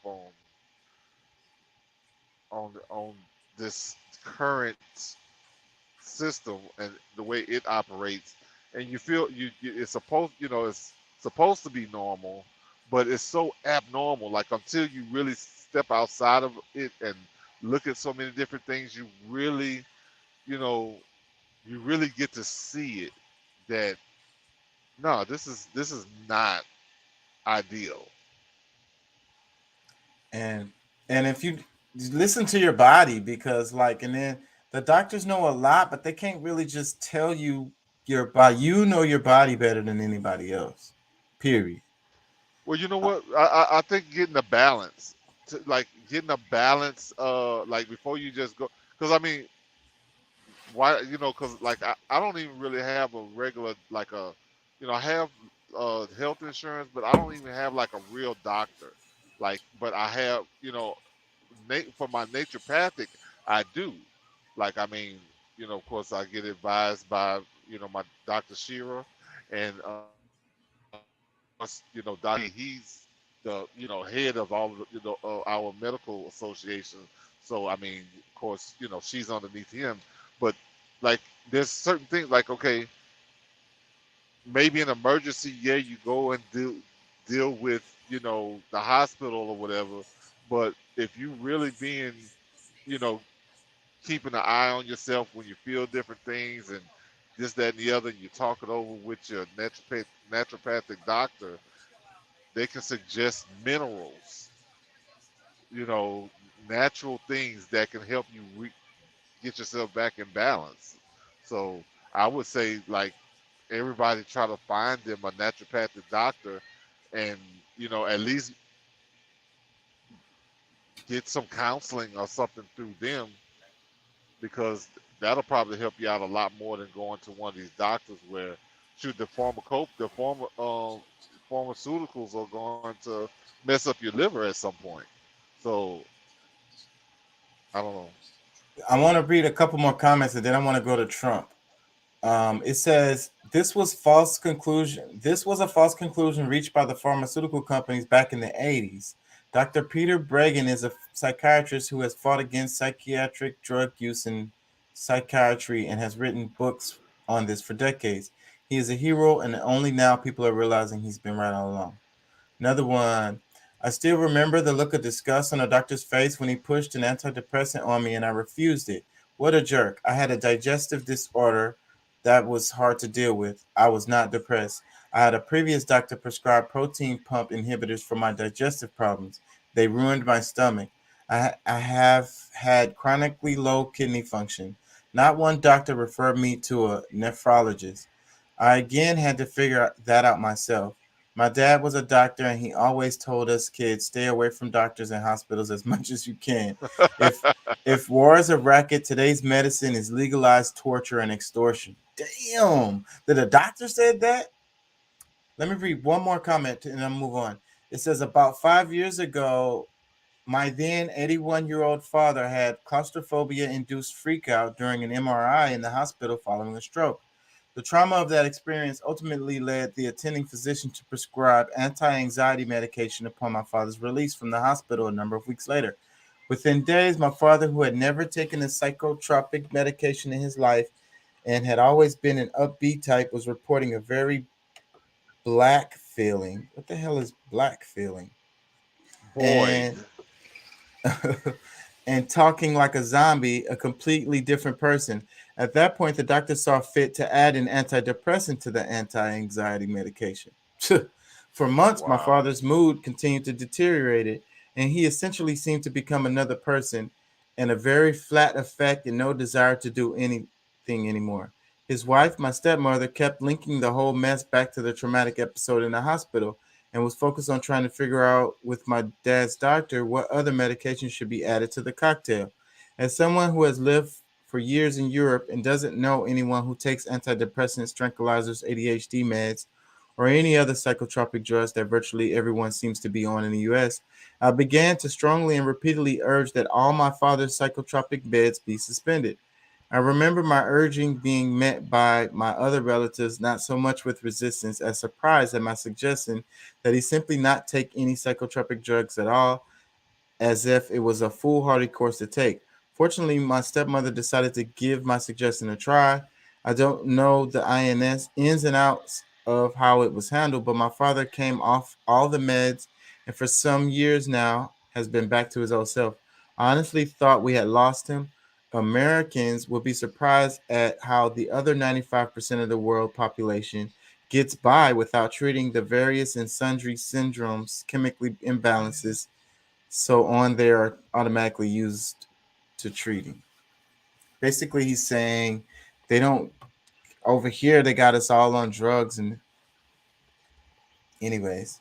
Yeah, I mean, I'm sure an outsider would assume that everybody's on some kind of drugs. And I mean, for the most part, it probably is true. I mean, because even if it's not pharmacopoeia, there's a lot of self-medications going on. Yeah. Yeah. So, but Yeah, I mean, I don't know.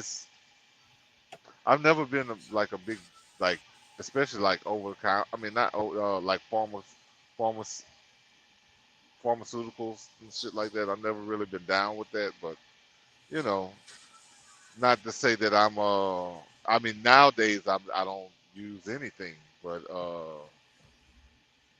I have in the past. So you know, can't act like I'm above.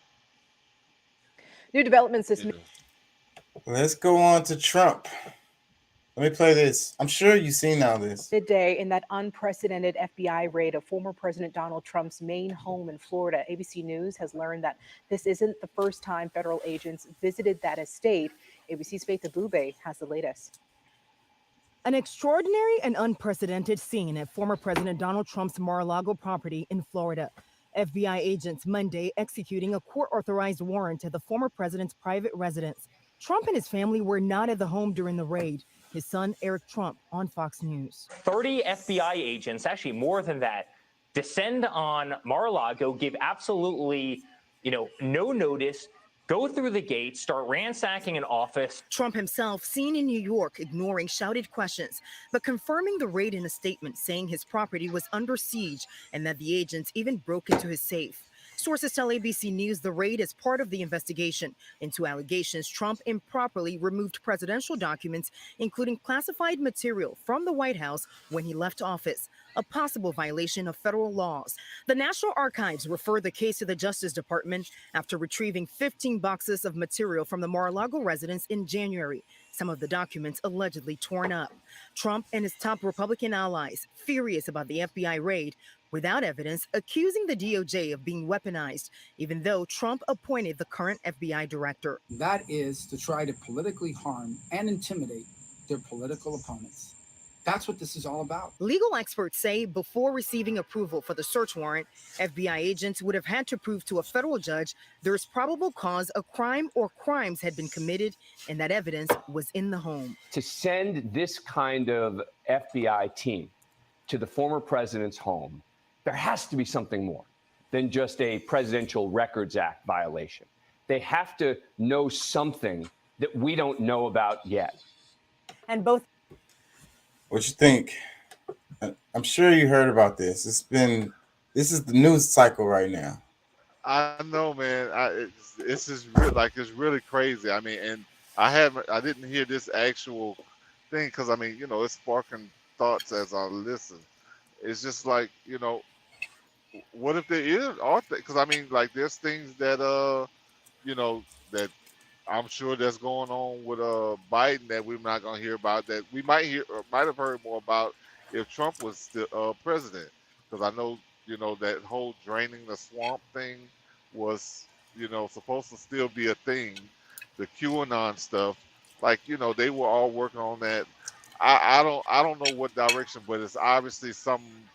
Like it's a war between these, I guess you can call them politicians. Really, I say it's a lot of Democrat against Republican war going on that's not really being spoken about. But I don't know. I mean, if it's something that he did that we don't know about, we need to know about, hey, reveal it. But at the same time, when things get revealed about them, I don't want people to be, what their panties in a bunch and like, oh, I can't believe they did that. They went to his home. But they got a whole island. Like they're probably like their shit is so corrupt. They gotta go have an island that nobody has the right to just come on. How about that? Yeah. I think it just shows a reflection of how divided the country is. This thing that happened is, it's political, yes, but it's over politicized. You get what I'm saying? Like everybody's choosing their side regardless. Like they don't care about what the facts are or what happened. Well, and that's the thing. Like, in most cases, what politics you like. Probably gonna be like, hell yeah, like yeah, they go get that fuck lock him up, lock him up, lock him up. And then there's others that might they might be really sparking a fire in some people because if they he's saying like these people from 1-6-20, if they didn't do what they was meant to do then, shoot, maybe they some of these things that's happening now might spark them to do something later. But I don't know, man. This there's no doubt that the country is separated. I mean, they keep finding, like, at one point it used to be just a few things to separate people. Now it's 100. So Yeah. Every news story is divisive. yeah. Let me read the caption underneath the video. It says, the FBI searched Donald Trump's Mar-a-Lago estate as part of an investigation into whether he took classified records from the White House to his Florida residence. People familiar with the matter said a dramatic and unprecedented escalation of law enforcement scrutiny of the former president. It is unprecedented. So that's what's interesting about this. That's what makes it an actual story. Well, you see, and the thing about it is the people in power, like this is like they don't respect their own laws, because before, like, you can't put a sitting, well, they say sitting president, but like there's presidents that have sat and are gone that are doing has done criminal acts, like like real serious war crimes that they're not gonna say anything to. So like I'm just wondering, like, what's the and they all own their own different parties. So I guess it's really a friend, like this buddy crew, because no matter what anybody says, even though Bush was a Republican, he's really friendly with a lot of the Democratic people, other presidents. So yeah, we Let me read gotta, the go other ahead. part of the caption. It says, Trump disclosed the search in a lengthy statement, asserted that agents had opened a safe at his home and described their work as unannounced raid that he likened to prosecutorial misconduct. He was in New York planning to meet later Tuesday at his Bedminster, New Jersey club with members of the Republican Study Committee, a group headed by Representative Jim Banks of Indiana that says it is committed to putting forth his priorities in Congress. I don't know what that means. I don't know, but I don't get that either. But one of the things that this reeks of to me is like, okay, like even with the whole what's his the committee to the January 6th committee to pretty much tell everybody what happened and this and that and the other. Like I really like, and they said in the beginning, like their intentions was not to arrest anybody or convict anybody, or Trump or anything like this, but as throwing as much mud as they can, because when it comes to because I think that their biggest fear is to run against Trump again when it comes to 2024. Like that's their biggest fear, like for them to be spending as much money as they are to go through all these processes. Like if they don't pull up anything, if they don't prove anything with this whole everything that they're doing, the FBI, this, that, and, like they really need to come out and say, this happened, this is what we found, this is this, and this is that. Like if they don't, like it's like this, you're gonna really have a big portion of the country, maybe the world, but definitely in this country that's gonna be really upset about all these things they're doing. I mean, there's some of them. It don't matter what Trump does; they don't give a shit. They want they boy back in office, and they coming up with their own ideas of what's happening. So like, if this is some real shit, they need to put it out in the open just like how they're saying how they went into his house, they got it on the news. They need to come. They need to come out and say, "Hey, this is what we found. This is what your president did. This is whatever." Blah blah blah blah blah blah blah. So, But it's a political cloud around the whole thing. So even at the end of the day, you can't even know what's true and what's not, what's real and what's not, whose motivations is what. well, and that's the thing. I mean, especially here in America, I don't. I mean, I'm sure in most countries, like because you are the president, and there's so many sensitive things that happens worldwide that I mean, you're gonna touch things that like have to deal with situations that is real ugly, and regardless, making a decision on it one way or the other, like it's really not good to criminalize the president for said things. I That's why mean, this is kind of unprecedented, but he's not the president no more. So maybe that's what why. And what I was saying earlier was if he announced his campaign, that would kill it. Because I don't think they could get him while he's running for president. well, I mean,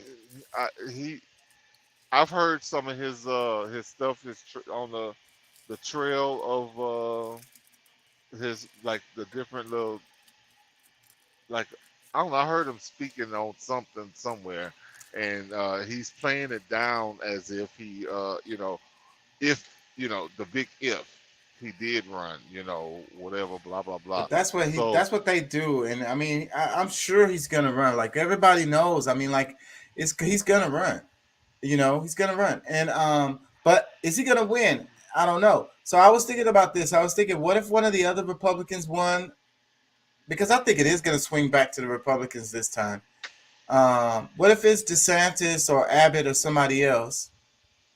well, And, and I've been on some different discussions where they're discussing, is it a good thing for DeSantis or even Abbott to even run, because I mean the positions that they're playing in those different states, if because like there's certain people who are running that that's on a different totally different mind wave, like can really screw up that state and send it to a different direction. So and which I don't think they really like. It'll be worse off for the country if certain states lose the power that they have or the direction that they have. well, they So always get to if you get to a point. If you win, that's how shit. There's a few that happened this way. George W. Bush, he appointed freak. I can't think of his name right now. Start with a P. It's on the tip of my tongue. And he ended up being the governor after that. He ran because when you're an incumbent, it's always easier. Your name is on the ballot already. You got the big R up under you. They're gonna vote for you. So he became the governor. He was appointed governor because he was lieutenant governor. He got appointed governor, and then the next cycle he ran and won, and he stayed in there forever. And then that has happened a few times, and that's what will happen in those situations with Abbott and DeSantis, I would say, most likely, yeah, because they're gonna, the R underneath them is what matters. The name is gonna be whatever. So, yeah, but what I was thinking was, what if he didn't win? And so, but the Republican Party nodded for him and helped him out and gonna put him in the cabinet. And what if they made him Secretary of State? What do you think about that? What do you think of Donald Trump as Secretary of State of the United States in the next cycle? What do you think that would look like? Do you think it would be a good thing? well, all right, can you hear me now? Yeah, I can hear you. Okay, yeah, I'm getting rid of the fuel. I had to change my status, but you know, I don't, that would be, but with see, I don't know, I don't know. I think it's too late for that.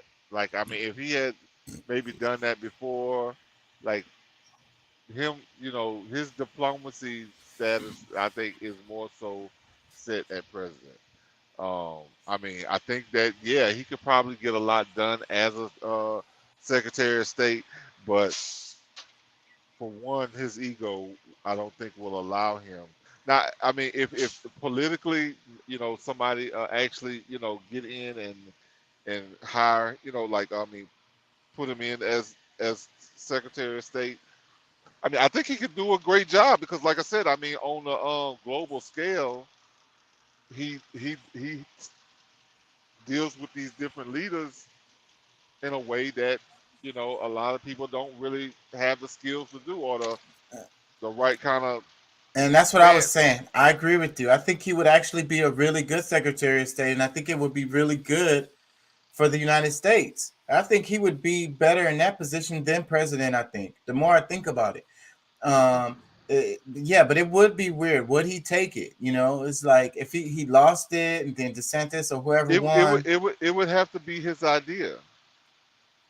But It's look, like, all right, you know what? We're having an issue with like I don't know, like me going for president, blah blah blah. Like he would have to be at the head of it, saying, all right, look, this is the game plan. You run, we endorse you, we do this, we do that, and we put the money to get you in. But when you get in and you develop in your cabinet, this is my position. You know what I'm saying? Like, yeah, totally. That's exactly how I think it would go. I'm saying though, I think that because of this FBI situation, that would behoove him to be in the administration some kind of way because that would dodge this case. well, If you there see is a the thing case. the thing about it is the people who vote for him are still keeping up with him, with the things that he's doing and what's on his mind. Like he's still like he's touring. He's all over the country, bro. Like, Yeah, so I mean, he's campaigning already. the only people who won't be up to date with what's going on is the people who like, oh, the Republicans, I don't even want to hear what they got to say. You know what I'm saying? Like those type of people that don't really have a balanced thought are going to be the ones that's going to miss out on what's really, a lot of, the updates and what happened here, what happened there, because Trump, he telling everybody exactly what the fuck going on. You know what I'm saying? Like he can't wait to tell a motherfucker, what they came up with. I mean that, and see that's what's been the biggest problem is that for the rest of a lot of these different politicians is that he's too, he'll tell you what's on his mind right then and there. They used to somebody who's gonna lie to the people and then hush hush, with kind of whisper amongst each other. Yeah. So I just think it's the perfect ass news story, especially for right now with the climate of the United States, like the political climate in the United States. It's the perfect news story because it's so divisive. Okay, we just rolled off of the Roe versus Wade. I was talking about the damn COVID and wearing masks. Yeah, but see, and that's the thing. I mean, the more distractions, the better. And like, that's what when I was talking to my mom earlier, that was one of the things I was like, look, this, these people, like, they always got some kind of design to try to keep you away from getting the real truth. Because if you get the truth, like, they don't really stand a chance. Like, they have to keep you focus your mind somewhere else, or have you afraid of what's gonna happen, in the next scenario. Like that's the only way they can win. Is if you are they telling you this, that, and the third, but you getting maybe 2/3 of the information.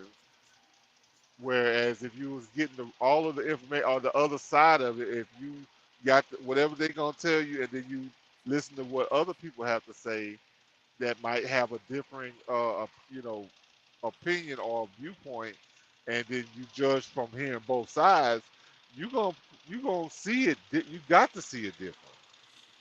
They don't want that. They want everybody to be in their bubble and dogmatic and like, I'm straight left or I'm straight conservative. And then they feel attacked when, somebody asks them a question from the other side or whatever. It's like, and then it devolves into an argument and we never move forward. Yeah. I want to talk about the IRS, and I also want to talk about free will before we go today. Iris. Yeah, Iris man. is coming for you, man. Iris Yes. is coming for your So you ass. heard about it? Yeah, you heard about it, huh? Yeah, they've been talking about Work. this for a while now. Yeah. But it's actually passed. Like the bill is passed, the money is coming. They gonna hire 90. Well, I say 90,000, but it's supposed to be like 87,000 new IRS agents. New, not. This is addition to what's already there. Right. So Right. They coming for the regular folks. They coming for you and me. They coming for whoever make money on the side. they ain't coming. They not coming for me. And then they was like, "Oh, we're not gonna go after people that make less than 400,000 a year." Yeah. I see. I don't believe in funding a system that's against me, so I don't. I feel you. You're in a privileged ass position right there. Let me play this. No, it's not privileged. Anybody can do it. Yeah. Well, I say anybody, but I guess anybody can do it. You figure out the right way, but there's a set. For some of us, it's set up for us to utilize. And if you don't, it sound like privilege. Let me play this. All right, the IRS expansion is 100% about going after middle-income America, gig economy workers, not wealthy Americans or corporations. And today we're going to prove that.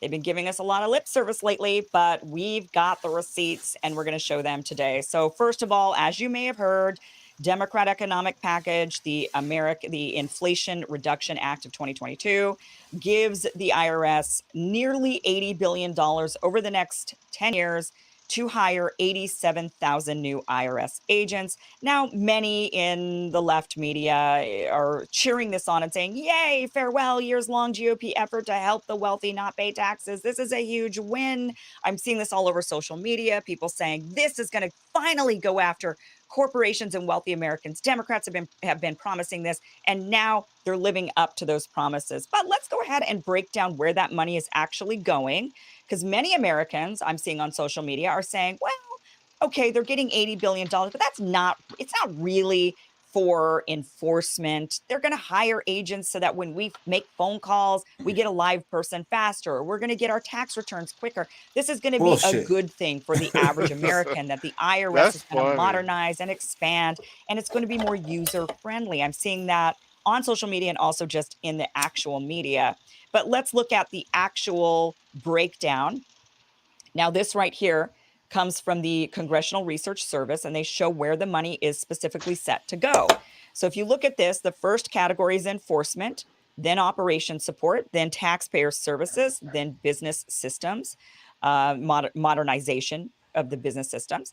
And the yellow is what the IRS is spending right now, and the blue is what they're projected to spend once they get all of this money. Now, if you look at the business systems, you will see that the increase to modernize is $5 billion. So it's a 15% increase over what they're doing now.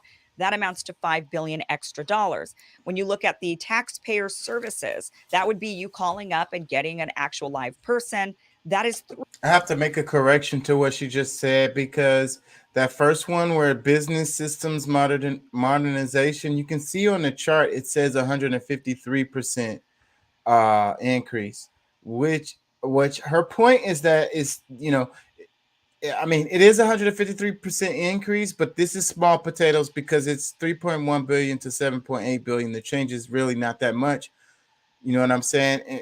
Well, when you got on the other end, it's much higher. Like on enforcement, it goes from 66 billion to 111 billion, which is 69% increase. So that's not as much as that increase on the modernized systems, but the amount of money that's being spent on it is what is the point. You know what I'm saying?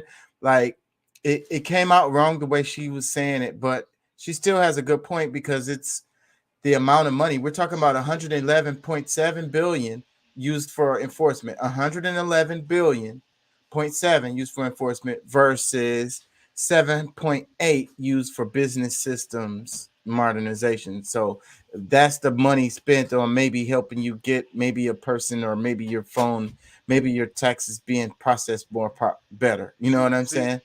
but look, I'm gonna tell you, this is the type of stuff I want people to remember because, you know, of course, it could be either party, but you remember, like right now during this time in our life, that this is the party who's deciding to try to rape you with your clothes on or off.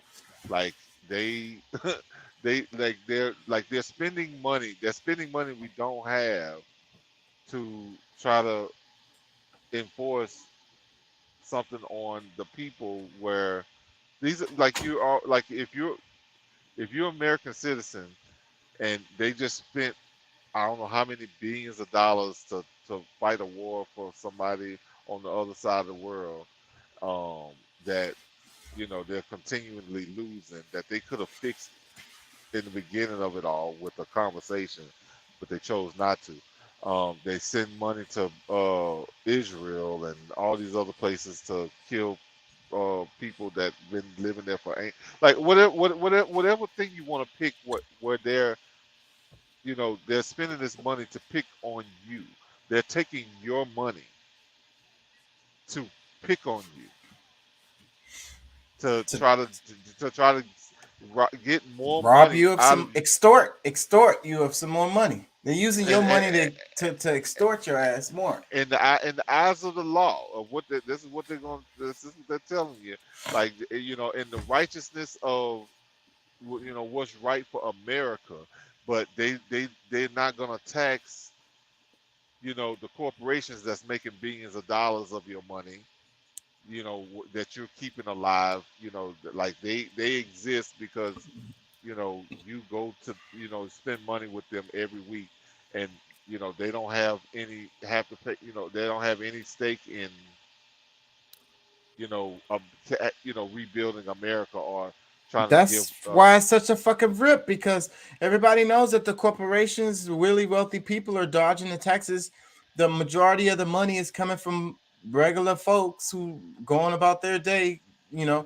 The amount each person is paying is maybe not a lot, but altogether that's a lot, and that's really the whole bulk of what's being. So how your streets get built, how your freeways and shit get built, that's you, because these rich people, the corporation is not paying them taxes. No. Well, look, let me throw this in here. While we're talking about the IRS, like how about this, the extension on the PPP investigations, where they were supposed to investigate up to 2 years. Now they extended it to 10. So anybody who has that took money from or got money through the PPP, that during a tough time, regardless of what's going on with your business, like all the COVID stuff, and they were giving out these PPP loans. They're coming after those people as well. Somebody just got it recently. Somebody just got a case recently. I saw that. It went down my timeline, and it was an old PPP loan, and they just now got him. Yeah. Well, and but I mean, this is something where like you got somebody that well, you know what? I'm gonna leave my opinion out of it, because I mean, of course, the way I see it, but there's definitely a group of people that is not for your rise. Like they're actually trying to diminish you, like the middle class. If we really ever had one, they're trying to demolish it. Because I mean, I would say that there is a middle class.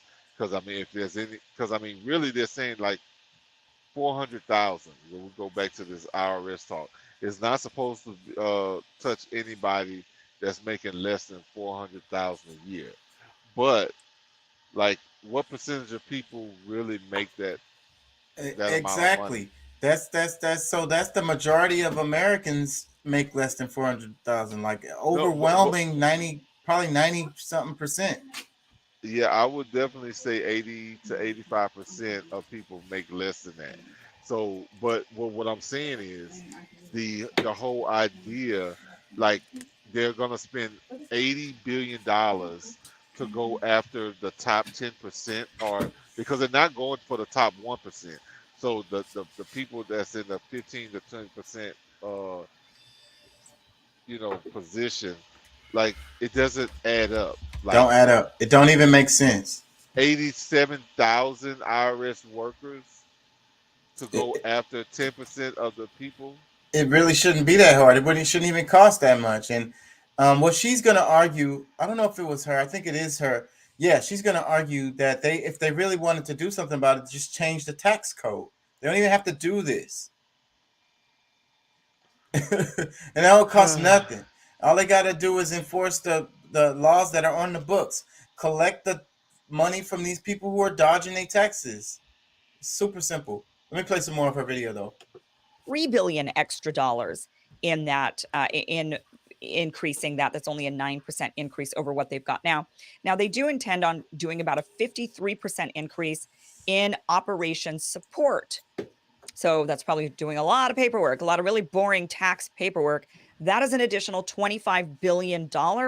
And enforcement, the actual agents that are going to shake us down, they're going to be increasing that budget by nearly 70%. So that's where the bulk of the money is going, 70% of it, $45 billion extra dollars in enforcement. That's the breakdown. So if anyone says, oh, no, this is just going to make it easier for you to get your tax return, and when you call the IRS, you're going to get a live human being. No, look, the bulk of this money is going towards enforcement. So they're going to shake down people. Now, they claim that they're going to be shaking down only the wealthiest Americans and corporations. Watch this. One more about the Inflation Reduction Act. Who around here decided that Americans were crying out for more interaction with the IRS? I don't understand your question. You have to say more.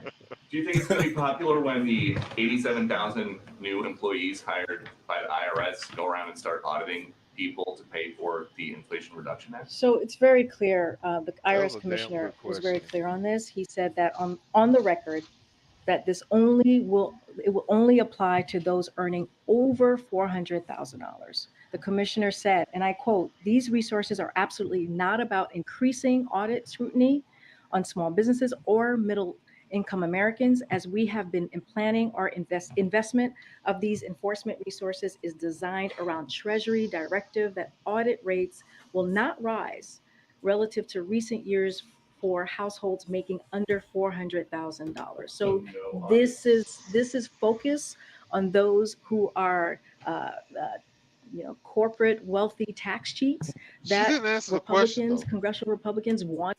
Her job is so hard. I ain't gonna lie, that is a hard job because it doesn't matter. Her job is to defend the White House, so it's like she got to make it sound good. She got to spin it. That's her job. I know, but she's not answering the damn question. Like the question was, who is really asking for more presence from the IRS? Like who's asking for that? Like what like the American people are asking for so many other things. We can't give you all that, but we will give you more IRS people. Yeah, like there's there's a lot of people that's with homes. That's like, hey, we're gonna spend some of this money. Let's spend it on the homeless. Let's spend it on like let's get our farms back intact, and so we can do like. There's so many different things that we could be doing with this $80 billion that. When we're talking about like targeting Americans, that it's ridiculous. Like, I mean, that's why it's so shameful that it's and you can it's a kick in the, it's a shit in the face. Yeah, but no matter there's gonna be a group of people that no matter how much evidence you give them, they're gonna go and try to vote for the same person or somebody who's in the same group. That's implementing these type of things because one thing that like some I don't have my my times trying to defend this group of people, and then when you really look at the actual policies that these people pass, or like that the ones that they want to pass and try to pass, and then the ones that they actually get passed. Like when you really look back and forth at who's what efforts are given towards whatever it is, like to me it's a resounding like it's really just like it's hard for me to just not be like angry with especially one, because I mean no matter how much they talk about Trump, he wasn't doing like things, especially like how they talk about black people as racist and stuff. Like he didn't do anything. He didn't write any policies that harmed you. Like, you know, maybe him and his good old boys might talk shit and call you nigger, but you know, he's not writing writing bills and laws that's gonna harm you for the next 20, 30, 40, 50 years. Like somebody who's actually, you know, in office now. So I mean, go ahead. Wanted to defend. That's who they wanted to defend. They wanted to defend those corporate tax cheats. This is not about that. This is not about folks who make less than $400,000. So no new audits on anybody making under $400,000 No. a year. Very clear. No. Okay, so then Mike Crapo, the senator of Idaho, says prove it. He proposed an amendment. It's called the Crapo Amendment. It's prohibiting the use of additional IRS funding to audit taxpayers with taxable income under $400,000. So the senator says, all right, put your money where your mouth is. You guys claim up and down, you swear up and down, you promise that this will not increase the audit rate for people making under $400,000. That means, you know, of course, there are people being audited now who make less than that. It's a certain rate, a certain percentage of the total audits is focused on people in that income bracket. What Mike Crapo said was, don't increase the rate. So obviously the population will increase. So the sheer number of those audits will go up as the population increases, but the rate should stay the same. You will not increase the rate of going after Americans making under $400,000. That was an amendment proposed to the legislation. It failed. Democrats, every single one of them voted against that amendment, and every Republican voted for it. So you've now got Democrats swearing to us, promising in these press conferences and in their social media accounts, promising us that this will not be going after Americans making under 400 grand, but instead only going after wealthy Americans and corporations. Senator Mike Crapo says, put your money where your mouth is. And they said, okay, no, we don't want to promise. We don't want to really promise. We're just going to give lip service to the American people. But then when it comes down to actually promising it in writing, forget it. We don't want to do that. So it failed. Now, here's the bottom line. Come right The back. reason why this money will obviously, and all of these 87,000 new agents will obviously be targeting the gig economy, middle-class America, is because wealthy Americans and corporations have teams of tax attorneys, accountants, wealth management. They do their tax evasion legally. Everything they do is legal. That has been proven. ProPublica actually did an entire investigation on this. If you remember, the secret IRS files trove of never-before-seen records reveal how the wealthiest avoid income tax. And what they go on to say is, taken together, it demolishes the cornerstone myth of the American tax system, that everyone pays their fair share and the richest Americans pay the most. The IRS records show that the wealthiest can perfectly legally pay income taxes that are only a tiny fraction of the hundreds of millions, if not billions, their fortunes grow each year. They looked through and figured out how ProPublica obtained in this investigation a vast trove of IRS data on tax returns of thousands of the nation's wealthiest people, covering more than 15 years. They looked at the financial lives of American titans, it says here in their article, including Warren Buffett, Bill Gates, Rupert Murdoch, and Mark Zuckerberg. And it shows not just their income and taxes, but also their investments, stock trades, gambling winnings, and even the results of audits. And they found everything was legal. These guys are not paying their fair share, and it's because the system is rigged in their favor. That is also because most of the people in Congress, or many I should say, are extremely wealthy individuals themselves. Nancy Pelosi, Mitt Romney, the list goes on. Ultra wealthy Americans are running our government. So of course, they're giving us lip service by saying, we're going to hire all these new agents, but don't worry, they're going after corporations and wealthy Americans. Those ultra wealthy Americans sitting in Congress know that everything is being done legally. They know that these corporations and wealthy Americans are just using. If the IRS was going after people making more than 400,000, it'd be a lot of Congress people probably be on that list. The system that was given to them. They're not cheating. They've been given an unfair hand. That is the reality of it. So If they really truly wanted to go after wealthy Americans and corporations, what they would do is change the tax law. That's what they would do. They wouldn't start going and shaking down average Americans in the gig economy. And they've already shown us their hand, right? We've already seen that this is actually about.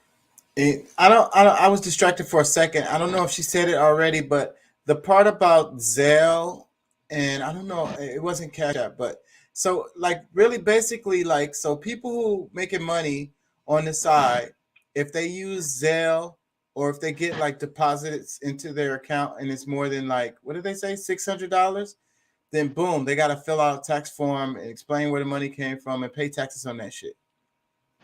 So that's one of the things that they're doing. So it's like, I was thinking about it while I was driving and I was like, okay, so look, they legalized marijuana,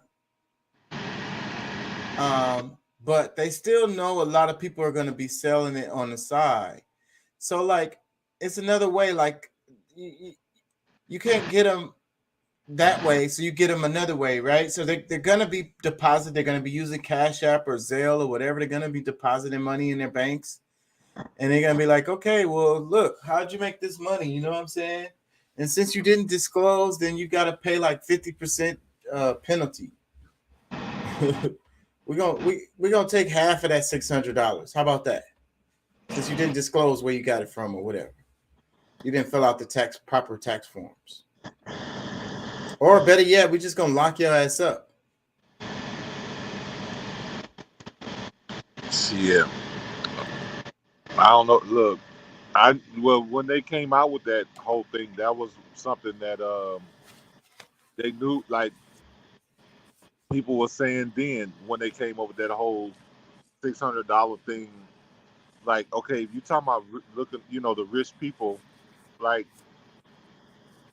why is it not $6,000? Right. If you're really trying to go after the rich. So that's, because see, really, like, the cold word is that we are the rich. We are the rich people. Like, we're the ones who spend the most money in the country. We're the ones. So we're the rich of those people, but they are the ones that collect and got cash heaps of it. So the people really are supposed to be the rich ones of them all. But yeah, when we come talking about 400,000 a year, like, if I'm not mistaken, every senator and all, like, that's what their salaries are. Like, some of them might be around 275 or something like that, but I think for the most part, like, their actual salary is probably, I think, 400,000. Well, they make money on the side different ways, so almost all. Yeah, of it. you talk about, look at Pelosi and like her husband, like, because they in the position they're in, they know what's gonna get passed, what's not gonna get passed, what's gonna get funded, what's not. They know, like, what to put their money in, and then bam, just we were just so lucky. Yeah, okay. And this one part of this that really pisses me off, and I haven't mentioned it yet, but I mentioned it earlier at the beginning of the show, but the freaking insulin. So they were going to put a cap on the amount that you could charge people for insulin. That's one part that got taken out of the thing, taken out the bill. Like it's really a massive ass money giveaway. That's why people don't like this shit. So, but the one part of it that was going to actually help some people, that's the part they took out. Oh hell no! Oh hell no! They want to only pay $60 for their insulin. No, they need to pay $2,000 or however much I want to charge them for it. Because if they don't get it, they're gonna die. So I know they're gonna pay for it. You can't tell me how much I want to charge them for that. And then it's like sugar water anyway or whatever. Like, it's nothing to create this shit.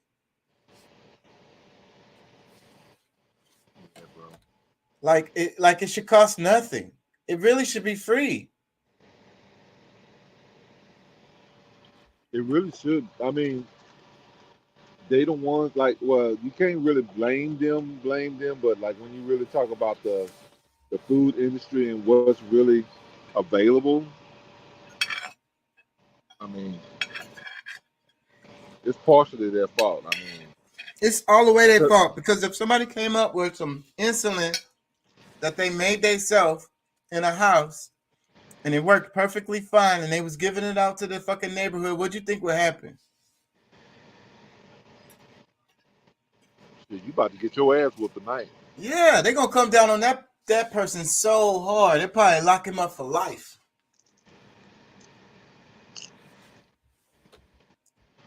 No, they'll kill him. I say lock him up. You say they gonna put the light, literally put the lights out, bro. What is you trying to do? Oh no, it's over. Night night. Let me play some more of her video because I don't know if she said the part about the freaking Zelle and shit. I think that's an important part. Oh, and she plays a clip from what's her name? Yeah, let me play that. Going after the gig economy. If you remember, when the IRS, when Democrats and Janet Yellen were pushing for banks to have to report transactions, well, bank accounts that had more than $600 in annual transactions. So if you have a bank account sitting there and it gets more than $600 going through it throughout the entire year, then that needed to be reported to the IRS. $600, that is not targeting billionaires and multi-mega millionaires and corporations. That's targeting the Uber driver or the person who's going around on the side, got a side hustle doing a variety of services for Americans. That is who that targets. So they've already shown their hand that they're looking to go after small dollar amounts, not major corporations or wealthy corporations. And yet Janet Yellen, of course, tries to say otherwise. You want banks to report transactions of $600 or more. That's what the IRS wants. Does this mean that the government is trying to peek into our pocketbooks? If you want to look at $600 transactions? Absolutely not. I think this proposal has been seriously mischaracterized. Really? The proposal involves no reporting of individual transactions of any individual. Pause. They love to play with these words. Transaction of any individual. So, well, what about the bank account? Does that consider an individual transaction? Probably not. Look, the big picture is that we have a tax gap that over the next decade is estimated at $7 trillion, namely a shortfall in the amount that IRS is collecting due to a failure of individuals to report the income that they've earned. Pause. She was right all the way up until the point where she said report the income that they have earned, because that's not true. I mean, the first part of it is true. The tax gap is because they haven't been collecting the taxes from people who are supposed to pay since years and years and years and years. Built up over years. You could probably go back and hit these people and freaking wipe them out because they haven't been paying for so damn long. But no, she said, what did she say? Individuals report the income that they've earned. Kim is going to break it down. Let me play Kim's. Okay, so that's the important key.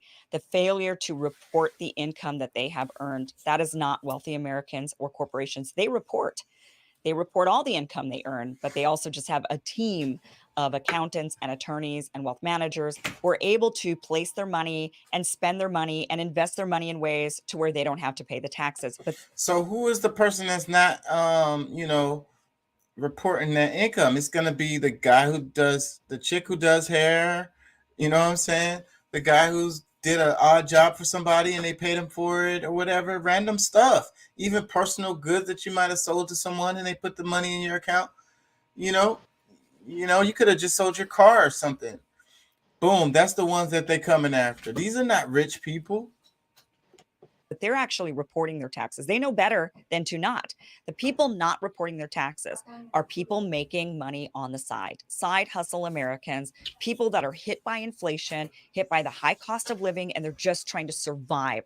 Those are the people getting hit. And they proved it when they tried to go after $600 bank accounts. And they proved it again in the so-called American Rescue Act that forces people now who use Venmo or Etsy or Airbnb or PayPal to report $600 in transactions. If you look at this here, this IRS targets your side hustle.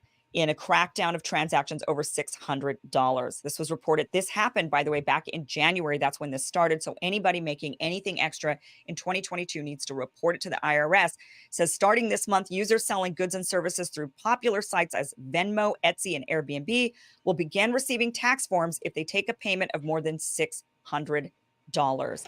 So you know what people gonna say? They're gonna be like, nah, you can't pay me on Venmo, you know, pay me cash or something, you know what I'm saying? I'm gonna have to pay taxes on that shit if you nah. No, you know that's the what's gonna happen? That's what's gonna be the boom for more people to go with crypto. A decentralized form of money. That makes sense. That's what I would do. Because I would just start using crypto on a decentralized platform that they can't record nothing. And somebody donated my lights this month. Like, you know what I'm saying? Like, you can receive donations and what? Like, go ahead, look, honestly, I think everybody really right now that does have any kind of side hustle or whatever, like they really should have a bit like an LLC, or get you some kind of EIN number where you can report something. Watch what you put in your different accounts, but like you can write. It's so many things you can write off because you have these businesses or whatever it is you're doing. But you got to figure out something. Talk to an accountant, somebody who can help you figure out what direction to go in. Yeah, they're coming for your ass. Yeah, they're coming for you. Let me play a little bit more. Unreported money they're talking about. They're talking about you going and offering a service because you've got a skill, you need to make some extra money, and you're going and you're offering your service. Maybe you're walking dogs, you're doing some hair, you're fixing some computers on the side, whatever it is you're doing, and you're collecting money from those people through Venmo. The government wants to know about your money. And they're calling it an American Rescue Plan. That was built into the American Rescue Plan. As they gave money to Americans saying, we're here to help you, they then said, but we're then going to squeeze you for this money back after we help you with it. And that's the rub. Same thing with this Inflation Reduction Act. Who's hurt by inflation? Middle-class America. And yet, who are they going to go after to pay for it? Middle-class America. That is the reality of it. They've shown their hand. They've shown every single thing they've done has been to squeeze the gig economy, not to go after wealthy millionaires, billionaires, and corporations. If they did, they would change the tax code. That is the reality of it. But they don't want to. They don't want to hurt themselves or their friends. And that is the world we're living in, unfortunately, in this very bought off, high government run by rich for the rich. That is what we're dealing with, unfortunately. They've been trying to set up this world so that like nobody will ever vote Republican again, bro. With these, like, I don't know how stupid you gotta be, and I'm just flat out telling you, stupid if this is the kind of shit you vote for, because this is like you're the ones that's you putting people in place to fuck you. Like, honestly, like, excuse my French, I'm sorry, but like you actually, you're hiring people to abuse you.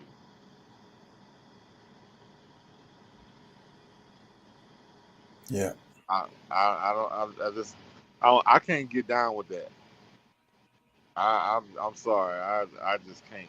And regardless of how, I will vote the boogeyman in if he is gonna be like, look, I'm gonna do some things. I'm gonna make me some money, but I'm gonna also leave room for you to make some money. All right, look, do your thing, player.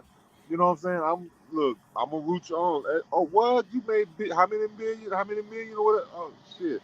Yeah, I only made a couple of 100,000, but I'm cool. No, that ain't. These people just are not playing fair at all. Like, they are robbing us blind, and it don't matter what political party you root for. All y'all, like, they don't look. It don't matter your political party. Your ass gonna get chewed. Yeah, it don't matter the color of your skin. It don't matter, like your skin color. I don't give a damn what shade it is. If it's that pretty pink, if it's that dark chocolate, you could be looking kind of purplish. I don't give a damn. That's why we should be on the same page with this, because it don't matter if you got a penis or not, a vagina. Maybe you cut off your penis and put a vagina there. Your pronoun don't matter. Like he, she, we, like us. We like us and we is getting fucked.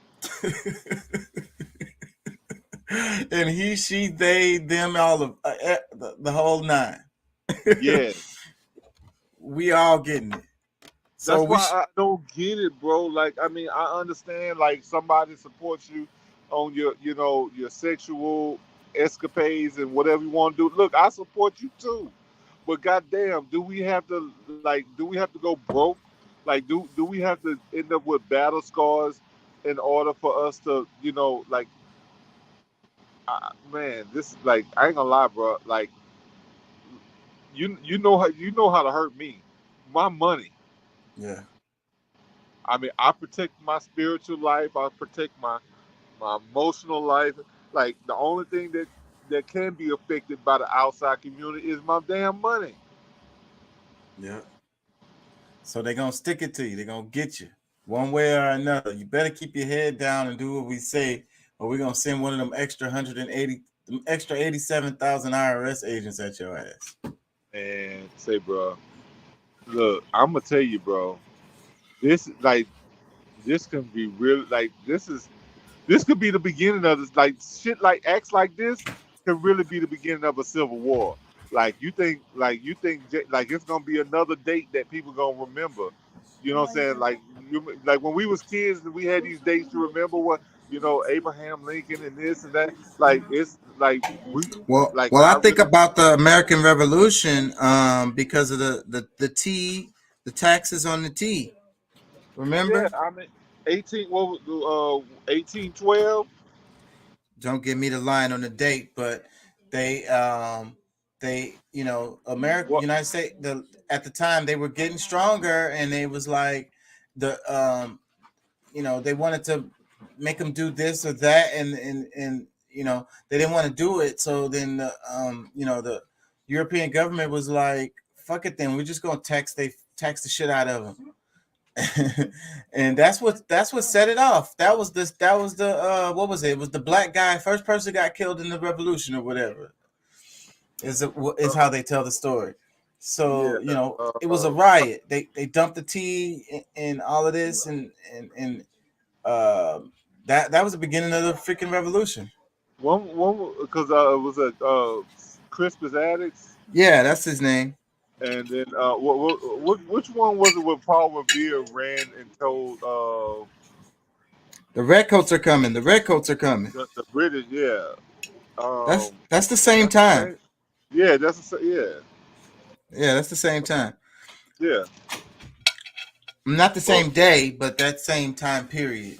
No, yeah, I know. But that's what I'm saying. Like, bro, these people, like, I really feel like that's one, like, they, like, it's one of those, like, when you was a kid and, you know, you're supposed to be fighting somebody, they say, all right, you put a chip on your shoulder, you put a chip on my shoulder, and whoever get knocked out first, that's you know, the other one, that's who you know, that's how the fight gets started or whatever. Like, they're actually trying to start a fight.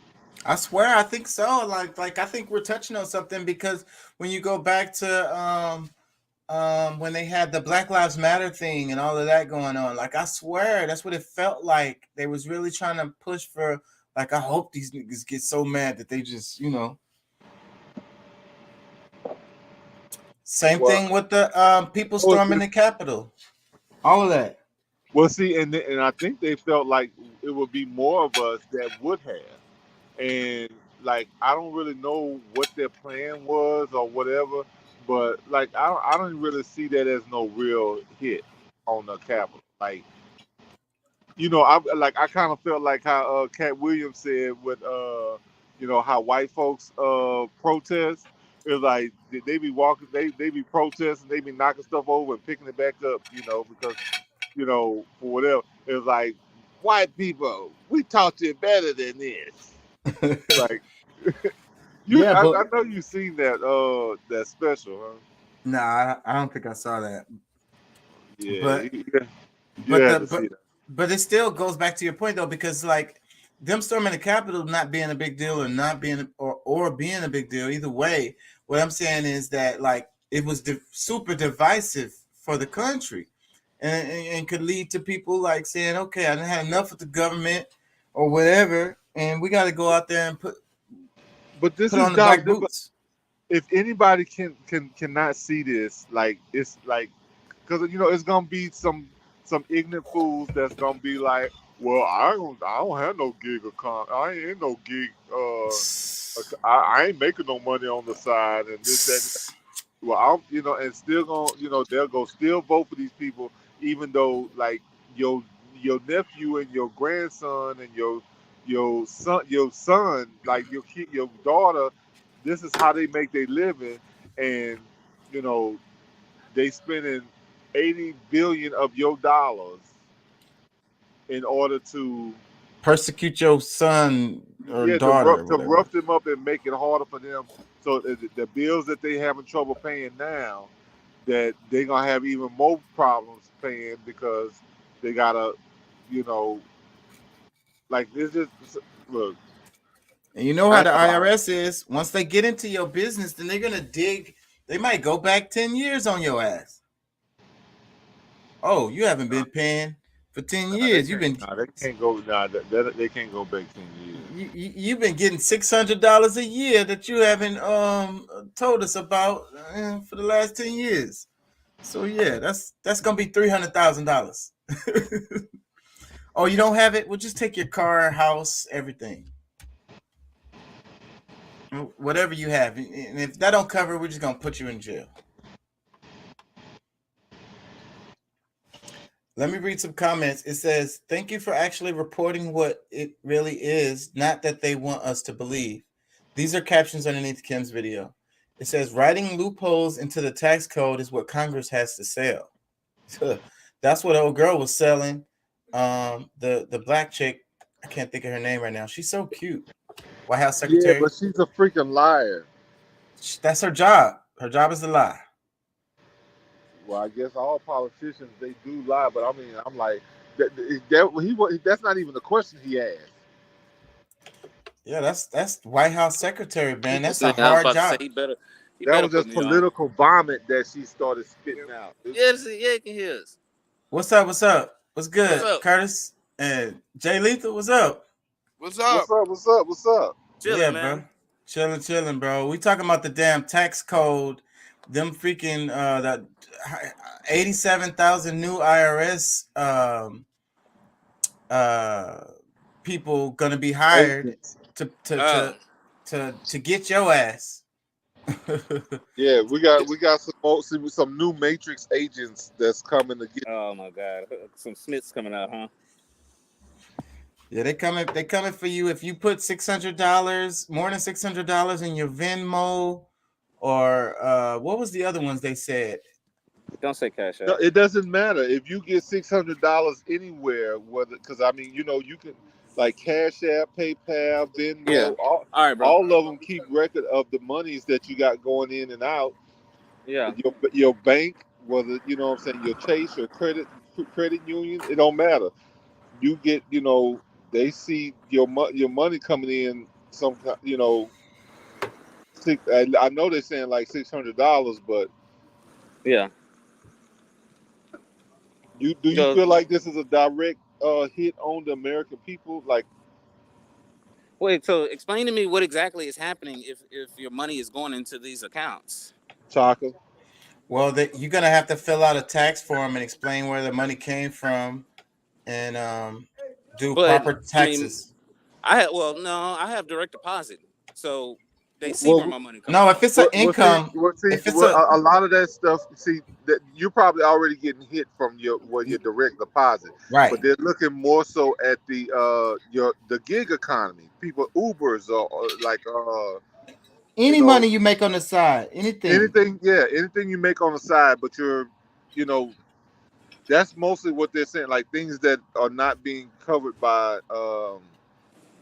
your W-2 or some kind of contract through a job. You getting funds that's coming into you. Shit, grandma might send you money every month or something. Yeah, they want a piece of that. Oh God! Nigga, I'm gonna take a piece, nigga. They're trying to get all these they're trying to get all these high tech drug dealers. Yeah, that's what I was thinking too. That's what I said. That's what I said that too. Don't do cash no more. Yeah, the drug dealers, because this gonna hit them. They're gonna have to pay taxes. Yeah, they bro. probably ain't paid taxes in forever on all the drug deals that they done. Yeah, I know. Now you gotta pay taxes. They don't like. The thing about that is I don't know not one drug dealer that puts their money in the account. Well, shit. Now they you do. Now, I mean, if they washing it and putting it through a business that they have, then they paying taxes on it through that business that they washing it through. But if most of these are small time dealers, and getting money through somebody might not have cash. They need to pay them through Venmo or whatever the hell. And they said $600 over the year, so it doesn't have to be a $600 deposit if it adds up to more than $600. I'm a little late. What are we talking about, bro? The taxes coming for your ass. You heard about the 87,000 IRS agents they spending a whole bunch of more money to come for your ass, and they're using your money to do it too. I ain't worried about it. I got an attorney working on my shit. Yeah, you good, and you don't do no real side shit anyway, so it's not gonna affect people like you. I'm glad you think that way. You all the way legit. I know you legit. You don't do no side stuff. The FBI be watching. They be listening. Yep, that's right. Hey, look here. Them pigeons, boy, they fly a long way, I tell you. The birds. That's them birds. He talking about birds. I want to move on to the free will argument, because that's the main topic of the show today. Oh yeah, I saw that. Do we have free will? What do y'all think before we get too deep into it? Do you think that, some people believe in determinism, like everything is a result of other things that happen. So even like all of our behavior and everything, because of traumas that we had, stuff we've been through, even like the stuff that our grandparents may have been through, all of this stuff manipulating the decisions that we make throughout life. We don't want to go to jail. You know what I'm saying? You don't want to get pulled over by the cops, stuff like that. You don't want to catch an STD, but it's more than that. So then you think about it. So do people really do have free will? That's the question. I say yes, but it is. I think this is a perspective question, like from I guess from different points of view, it can be seen different ways. But I would say yes, but most of us don't exercise it. Yeah, I have to. I kind of have to agree with that, man. Let me read this comment. This is the first comment underneath the video. It says, "Every time I do something honorable, I'm proud of my free will. Every time I do something despicable, I say I had no choice." Boom, boom, boom. Is that a man or a woman? I don't know. It's that depends on that depends on you as an individual and your subconscious. You know what I'm saying? Because there's, it depends on like you as the individual, what I would say, because there has been times where I'm like, for instance, standing in a line at the fuel desk at the truck stop to pay for a cup of coffee, and nobody's coming. Then I walk out and I get in my truck and I'm like, bro, I shouldn't have walked out with this coffee. Even though I got the points to pay for it, it's technically free. I shouldn't have walked out with it. So it depends. I think it depends on you. It goes back to defining what's good or bad. What is good, what is bad. And that's a problem, because that's all perspective. Yeah. You know. I'm gonna play a little bitty clip and we're gonna talk about it because it hits. This hits with a bang right here. Okay. Well, you ask one of the deepest philosophical questions of physics, the question of free will. For billions of years on this planet, there was life but no free will. Physics hasn't changed, but now we have free will. Brains. So that guy, he's gonna say something different later on, but just from that clip, it's sounding like he's saying, you know, if you're looking at this physics, if you're looking at metaphysical, then he's saying there's no free will. It's all, you know, a result of chemicals and you know what I'm saying, energy transfers and shit like that. Y'all get what I'm saying? Mm-hmm. I didn't get to really hear it because I was turning my headset back on. Well, basically, he's saying that. Wait, let me play it back. It's a little short clip, anyways. Well, you ask one of the deepest philosophical questions of physics, the question of free will. For billions of years on this planet, there was life but no free will. Physics hasn't changed, but now we have free will. So the guy's saying billions of years on the planet, no free will. Physics hasn't changed, but now we have free will. So basically, he's saying, well, it sounds like he's saying that given that physics is the same, it's constant, then how can it all of a sudden be a free will? Well, you know, some people believe that they're, you know, because like I said, I mean, it's gonna be perspective. Like, I mean, there's the people who believe in, you know, and those who know. So, I mean, as far as when you making an action, you take, you know, you're doing an action, you know, you can believe that, you know, this was something that was predestined, but at the same time, if each one of us are gods or living, you know, with God within us, like each action is something that is determined from moment to moment. But for others that don't necessarily see it that way, God is outside of them. A lot of them will probably look at it and say, you know, like, you know, he did it. He the one that remote controlled me, and it wasn't, you know. So, but maybe the argument then is responsibility then, right? So, like, because I agree with you though, because like I always be saying, zombie robots. That's what I call everybody. So they're on automatic. Those people definitely don't have free will because they are on automatic. Like somebody else is pulling the strings. Mm-hmm. So, but the ones who do have free will, then those are the ones who have responsibility for their actions, right? Like they're willing to accept responsibility, accountability, like all of the abilities, like you're able to for whatever, like your abilities is what will determine more so if you have the free will, because otherwise, you know, you're putting everything else on somebody else, like. And, you know, I mean, the actuality of it, because I think that we all do have the free will, is just that a lot of times we try to blame it on something else, or, you know, some of us, you know, will, you know, whether it's good or bad, we take accountability for whatever it is. Just so like, I think, you know, I think what you're saying is people have the free will, but they give it away. They choose to not exercise it. Yeah. Well, I mean, no, I mean, we're all making decisions and choices to do stuff, but like I said, I mean, a lot of times it's the way that you perceive it, because if you think that everything that good happens to you was God, then you're gonna give him the blame or give him the glory for that good, and if everything bad happens, it's the devil. You know, you're gonna put it on the devil, and you know, but none of it is you. You know, it was something predetermined outside of you that made you do it. But see, like in the perspective in which Pat is putting it in, I don't view free will in that perspective.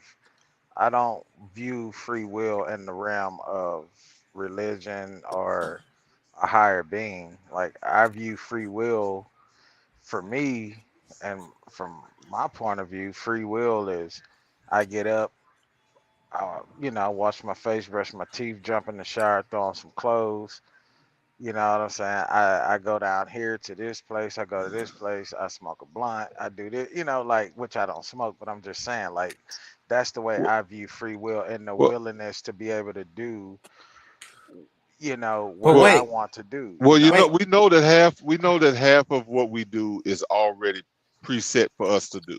That's what I Like was about to say. our heart beats without us deciding. We breathe without decide. I mean, we can choose to try not to, but at some point, it's gonna, you know, the fight or flight of your brain is gonna tell you, nah, motherfucker, breathe. I mean, it's certain things, but what I'm saying, like when it comes to the free will, is more so when it comes down to, you know, like you Decision making. getting up and going to work today. You can choose to Yeah. go to work or not. I disagree with that, y'all. I disagree with that because all of those decisions that you use, Deuce, are all pressured by society, right? So it's like, okay, you do No, it's have the not. free will to make those decisions per se, but if you didn't, then there'd be consequences. Okay. So there's a reason why you do it. So you just went against you just agreed and then you agreed and disagreed with yourself in the same sentence. Because earlier I was talking about responsibility, but what I'm saying now, I'm talking about how society, all of these different pressures are pushing you. You gotta be a part of society, right? Otherwise, you're gonna be a bum. But choice. Yeah, see, but the choice. if you choose or if you choose to bathe or That's choose another one. not to bathe, like, you know, I mean, It's free will when it comes to those things, because I mean, like I said, it is free will, regardless. Like if you weak and you know you done told yourself that you're not gonna like I'm not smoking, I'm not gonna hit the weed today, tomorrow, whatever. And then somebody, hey man, say, bro, you look, I got this new such, so you want to hit it? And you know it's that dun dun dun. All right, am I gonna do it or am I not? That's, I mean, you have the choice. That's free will. It don't matter if you weak or not. I mean, that's a whole nother discussion. Okay. That's the way I view free will. You know, I don't think about like the metaphysics of things. I just think about. Well, I mean, that was just an example I gave. No. Yeah. I'm in agreement with what you're saying. I'm just saying, like, when I think of a human being having free will, I don't think about physics or what you eat, what your diet intake is, and those chemicals your creating brain, an imbalance. I don't think of that. synapses. You Yeah. know, like, I don't think of that. I just think about, to me, free will, like I said, getting up, brushing my teeth, washing my face, because that's a ritual of mine, and going outdoors. Yeah, You but know, how like, much of that is a result of like traumas that you've been through, things that have affected you well, because it you to make doesn't. those? I don't think it's a trauma. Well, I guess it is a trauma because, like, you know, like, bad teeth is kind of a genetic thing for me. So it's like, for as much as I can brush and clean my teeth, I'm gonna do it. Whereas I have other family members that don't give a shit, and when you see them, they teeth look like shit. You know what I'm saying? So, like, that's just me, bro. Like I say, I'm not. I just. I think for me, I think that, like, in society, sometimes we overthink things, and we try to look at everything in the spiritual realm or metaphysics, and we complicate things as opposed to you just doing a natural routine. You know what Yeah. I'm saying? It's a natural thing. That, to me, that's a free will. Yeah, I mean, because my thing is like even developed habits is a free will. Because I mean, like what he's saying, like him waking up in the morning, brushing his teeth, washing his face, you know, whatever those little things, you know, going to get a cup of coffee, whatever. That was a choice he made that just happens to, you know, be repetitive. Like those are the things that he's chosen to do in life that ends up being repetitive. It's not like, even though it seems like he's just unconsciously doing it, but it's programs. He has programmed himself with choices.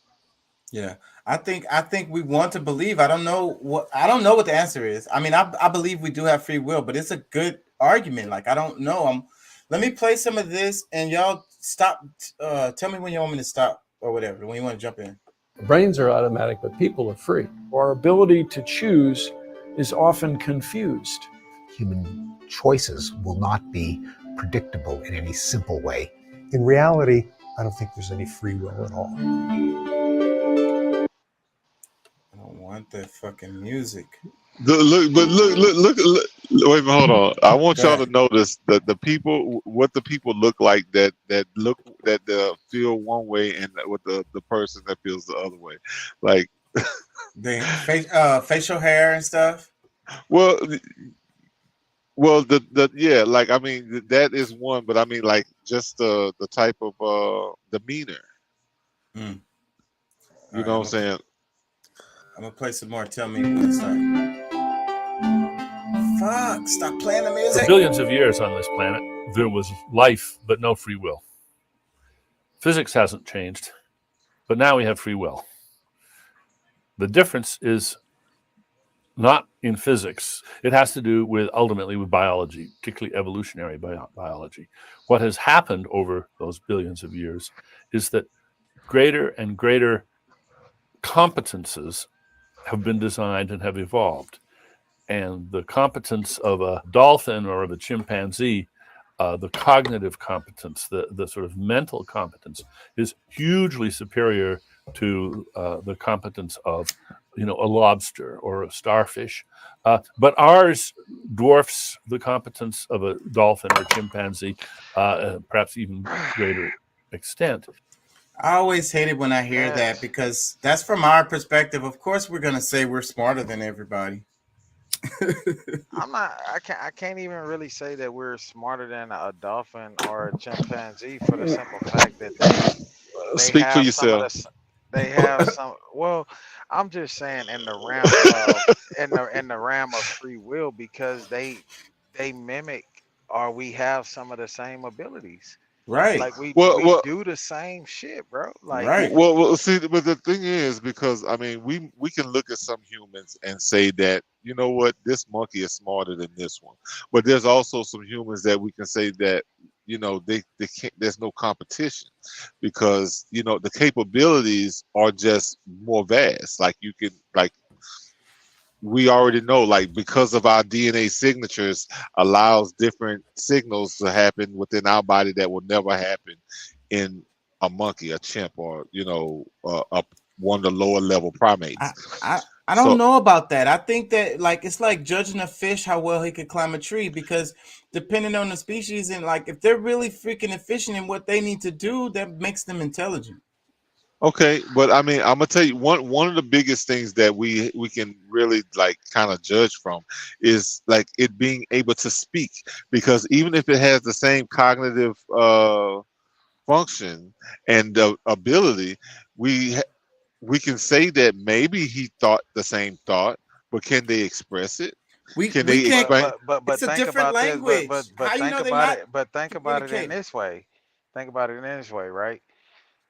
We're speaking amongst each other, but Yeah. what if us as human beings are the only ones that are able to understand, and Right. then we hear noises coming from Right. monkeys and apes and Exactly. chimpanzees, but to our ears it sounds like noise, but to them they're actually speaking like how me and you're speaking, like, what's up, Right. Pat? Because we They're would sound saying, like noise to them, and just like another person speaking another language that you don't understand, it's the same.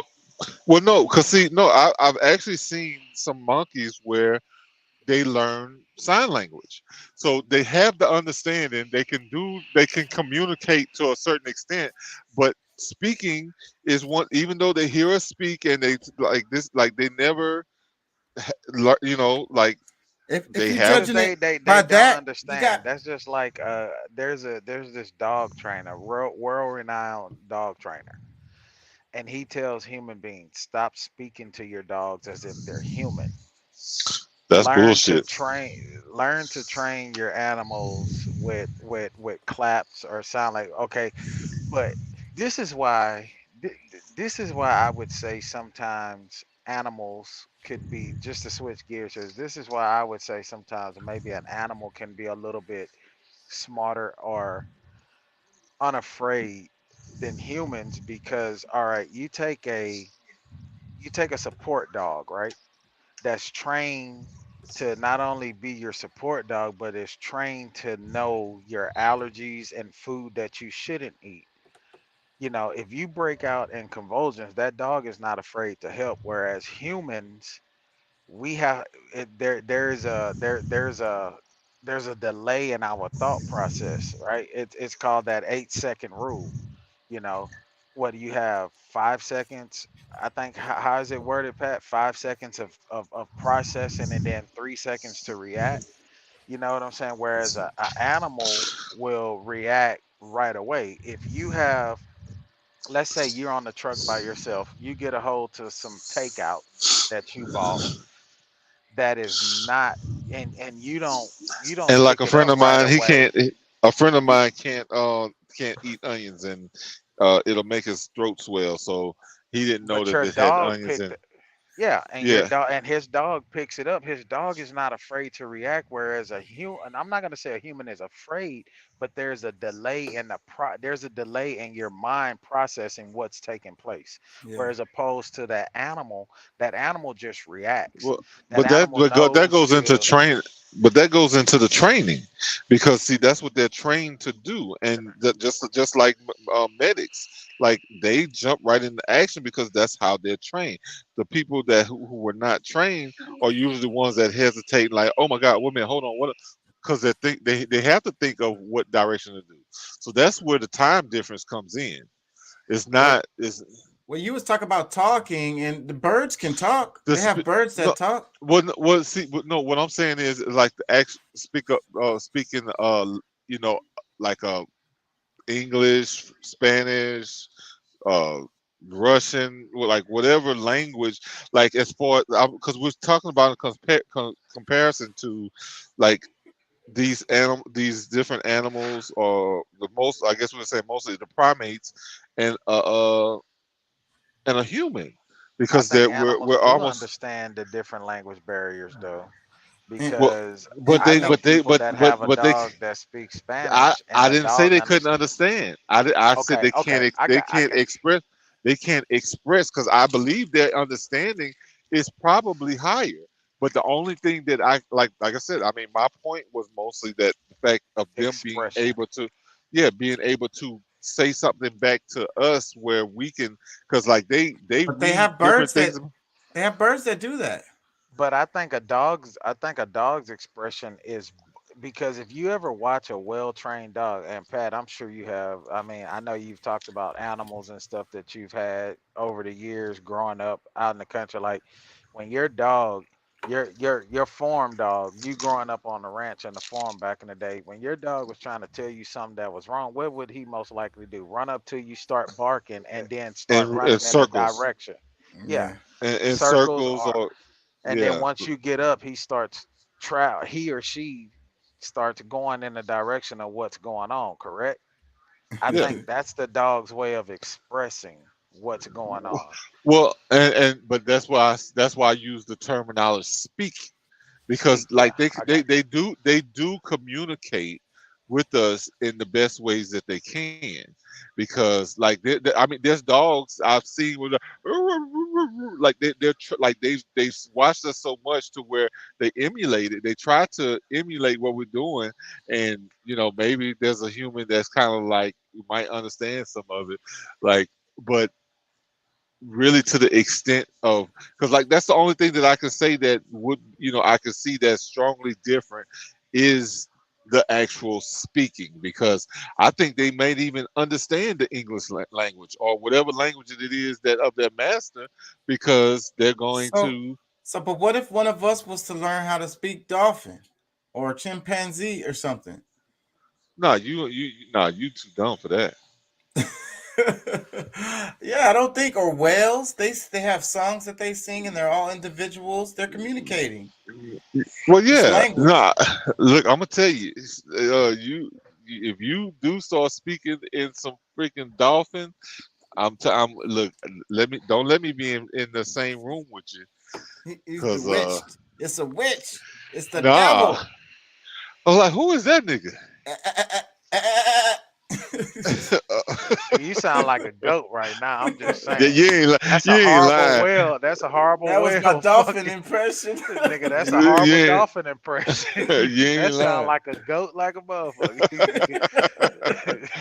A Hey, baby Pat, goat at that. that nigga, he having dreams and fantasizing about eating the goat right now. Oh Making the Lord. call. I like goat meat. That shit good. Oh, I Let ain't me, gonna lie, I do too. let me play some more of this and then we make comments. And there's an entirely naturalistic story to tell about how we came to have that competence or those competences. And it's that can do. It's that power that we have, which is natural, but it's that power which sets us aside from every other species. And the key to it is that we don't just act for reasons, we represent our reasons to ourselves and to others. The business of asking somebody, why did you do that? And the person being able to answer, it is the key to responsibility. And in fact, the word responsibility sort of wears its meaning on its sleeve. We are responsible because we can respond to challenges to our reasons. Why? Because we don't just act for reasons, we act for reasons that we consciously represent to ourselves. And this is what gives us the power and the obligation to think ahead, to anticipate, to see the consequences of our action, to be able to evaluate those consequences in the light of what other people tell us, to share our wisdom with each other. No other species can do anything like it. And it's because we can share our wisdom that we have a special responsibility. That's what makes us free in a way that no bird is free, for instance. There's a very sharp limit to the depth that we as conscious agents can probe our own activities. This sort of superficial access that we have to what's going on, that's what consciousness is. Now, when I say who's this we who's got this access, that's itself part of the illusion, because there isn't a sort of boss part of the brain that's sitting there with this limited access.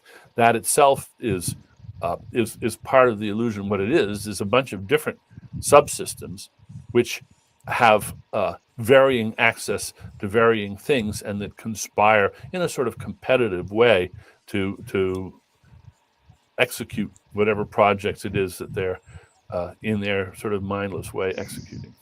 I don't believe there's such a thing as free will in the sense of a ghost in the machine, a spirit or soul that somehow reads the TV screen of the senses and pushes buttons and pulls levers of behavior.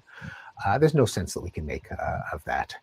I think our behavior is the product of physical processes in the brain.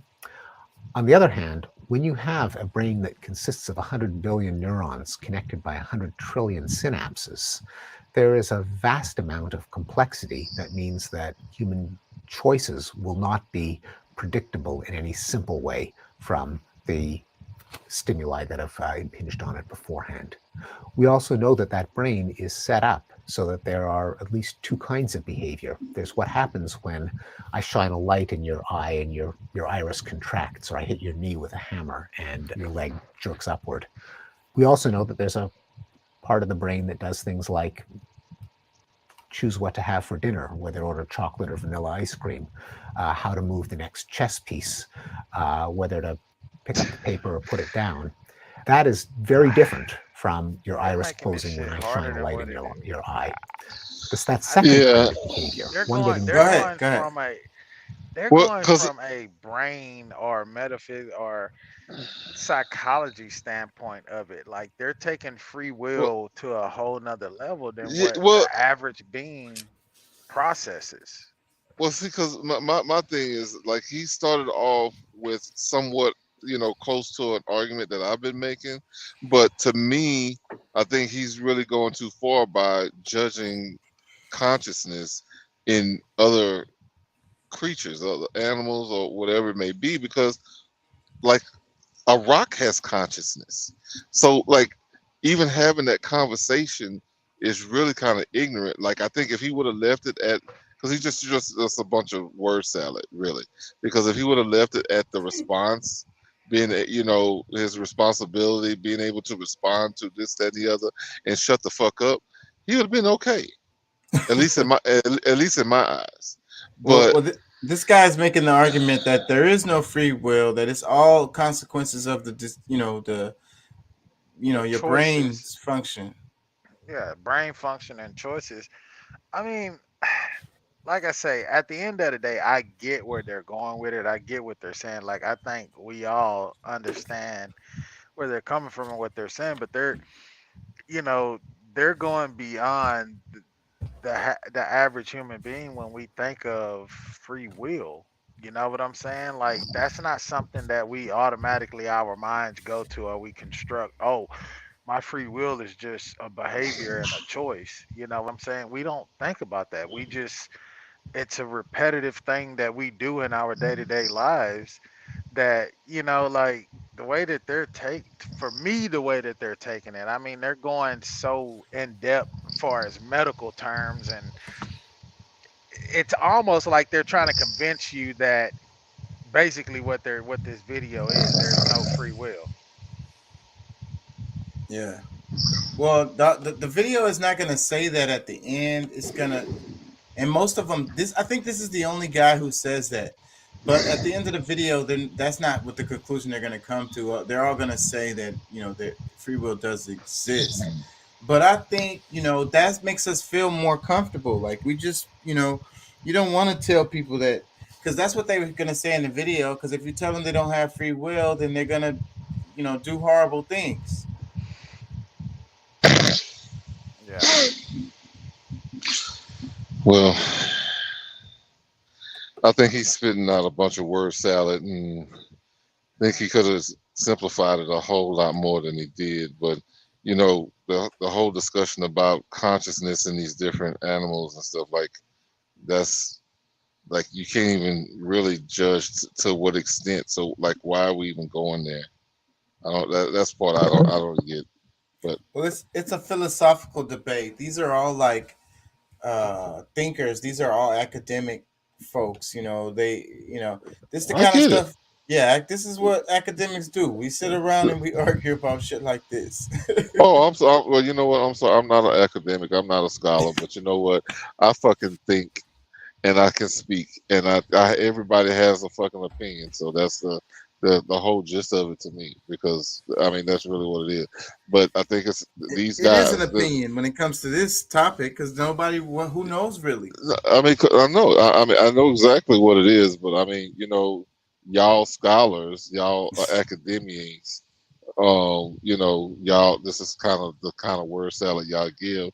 Okay, that's cool. But what I'm saying is, like, to me, what this guy was just saying did not.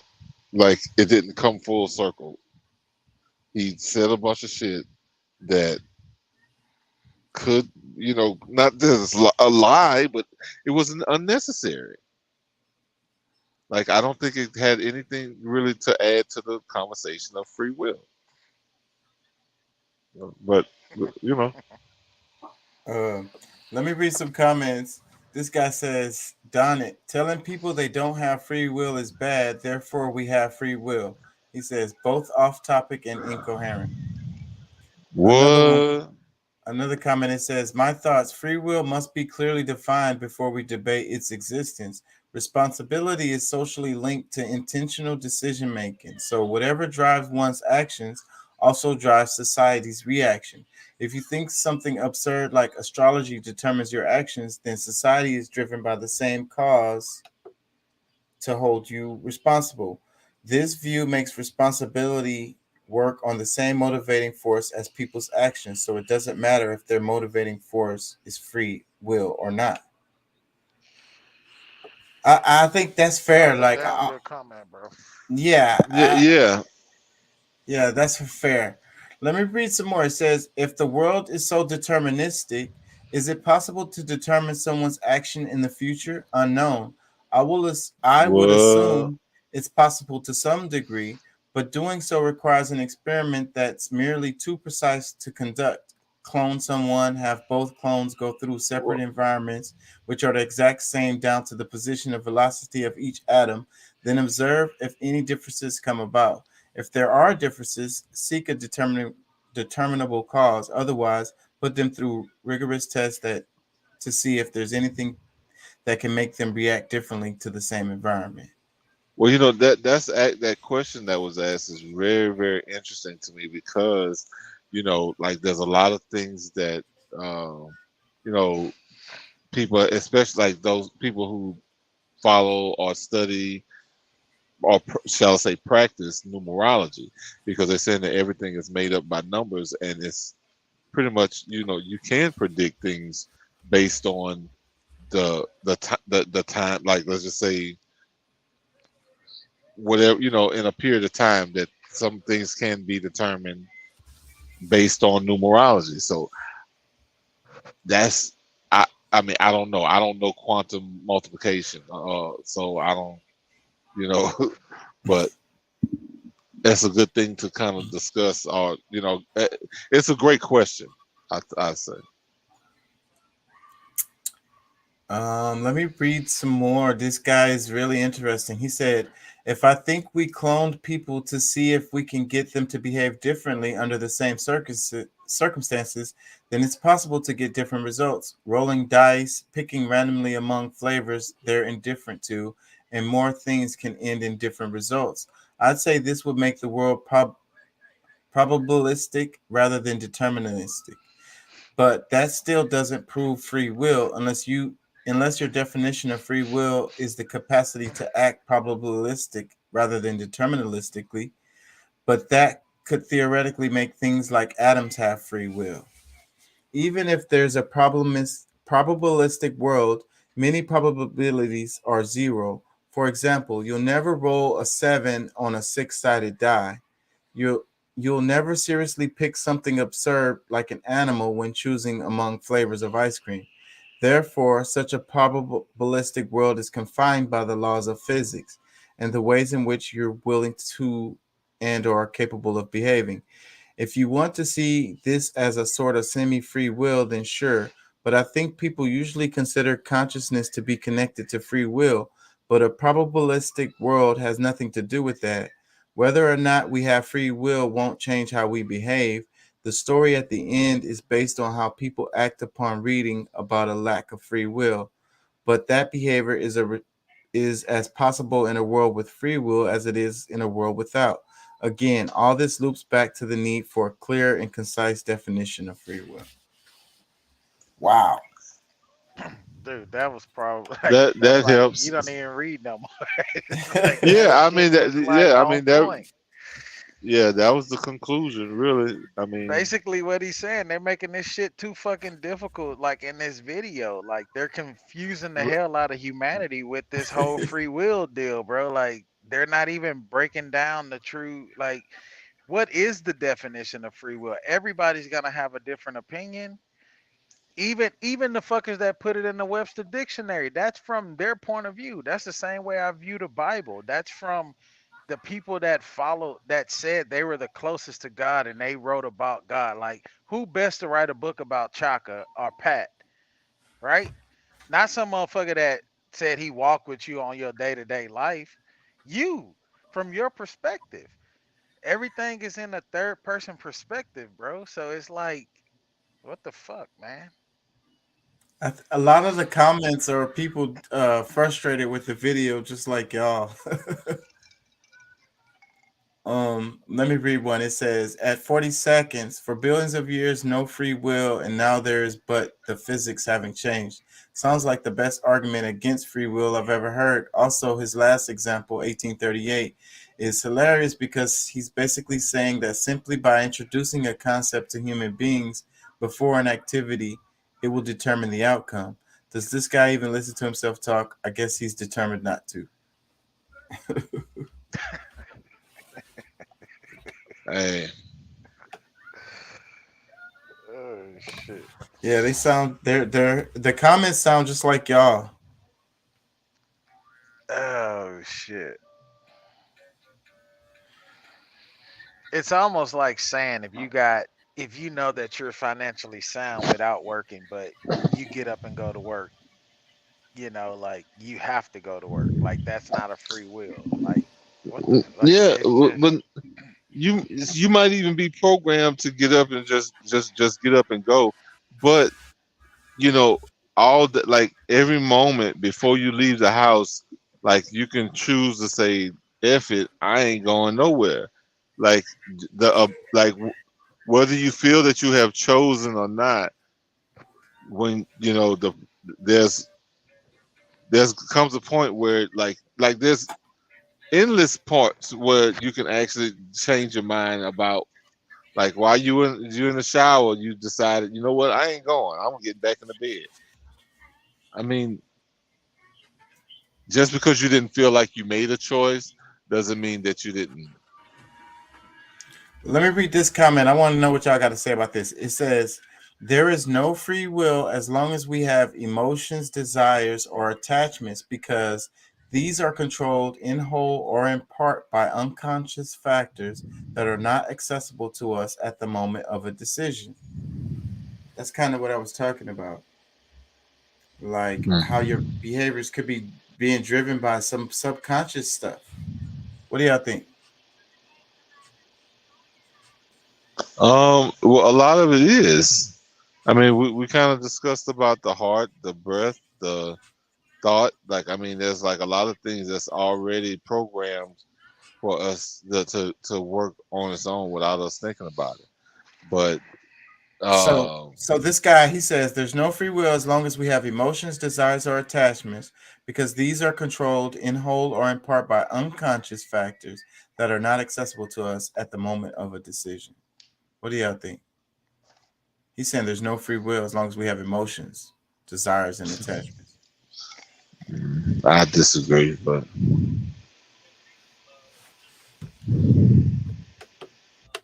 you there, Deuce? yeah, I'm here. I'm yeah, I'm gonna tell you, it's about time for me to roll though. I gotta get up and get the train shaking in the morning. Shit, I'm off tomorrow. So I'm chilling. Yeah, you could have kept that to yourself. Like that. But I've been working all this while. I had worked 2.5. Shit, I worked all day Monday, all day Tuesday, and I worked today. So this morning. Yeah, I'm at the crib. I burn off Friday, so I'm just sitting here chilling. Y'all old spoiled ass. I ain't spoiled, bro. I got to get back to it. I got to get back to it like you, man. I just got That's why you rich, off, bro. That's why you rich, Pat, because you be grinding, bro. Like shit, I get to get off, but I ain't worried about no bills, but I'm just saying, I ain't got no money coming in if I'm sitting here. Shit. Yeah, I hear you. You're able to be at the house, so you whether it's with money or with time, you rich. Yeah. Come on out here to the dark side and become a truck driver. Goddamn, you can broadcast from your sleeper. Probably could get some kind of mobile Wi-Fi device. Well, I mean, that's what I'm doing. Yep. Yeah, man, through whoever your cell phone is through, man. If you got Cricket or T-Mobile or Boost or Metro, they got those little Wi-Fi devices, man. You can, hook your computer to that and broadcast, bro. Yeah. I used to have that shit back in the day, but now that, like I'm with Verizon, so they give me a certain amount of hotspots. I get like 15 gigabytes of hotspot, but I don't even have to use it, bro. Like most of the time I'm on when I'm driving, I'm just on, the cellular service through, rolling down the highway. Me too. They got the on these new Freightliners they got that shit built in for that to get, more signal, but a lot of the areas that we travel through, man, it's just it's inevitable. You're gonna hit a dead zone. So especially going through like Oklahoma, Texas. Yeah. Arkansas. By the way, where you at, Pat? Oh. I'm here.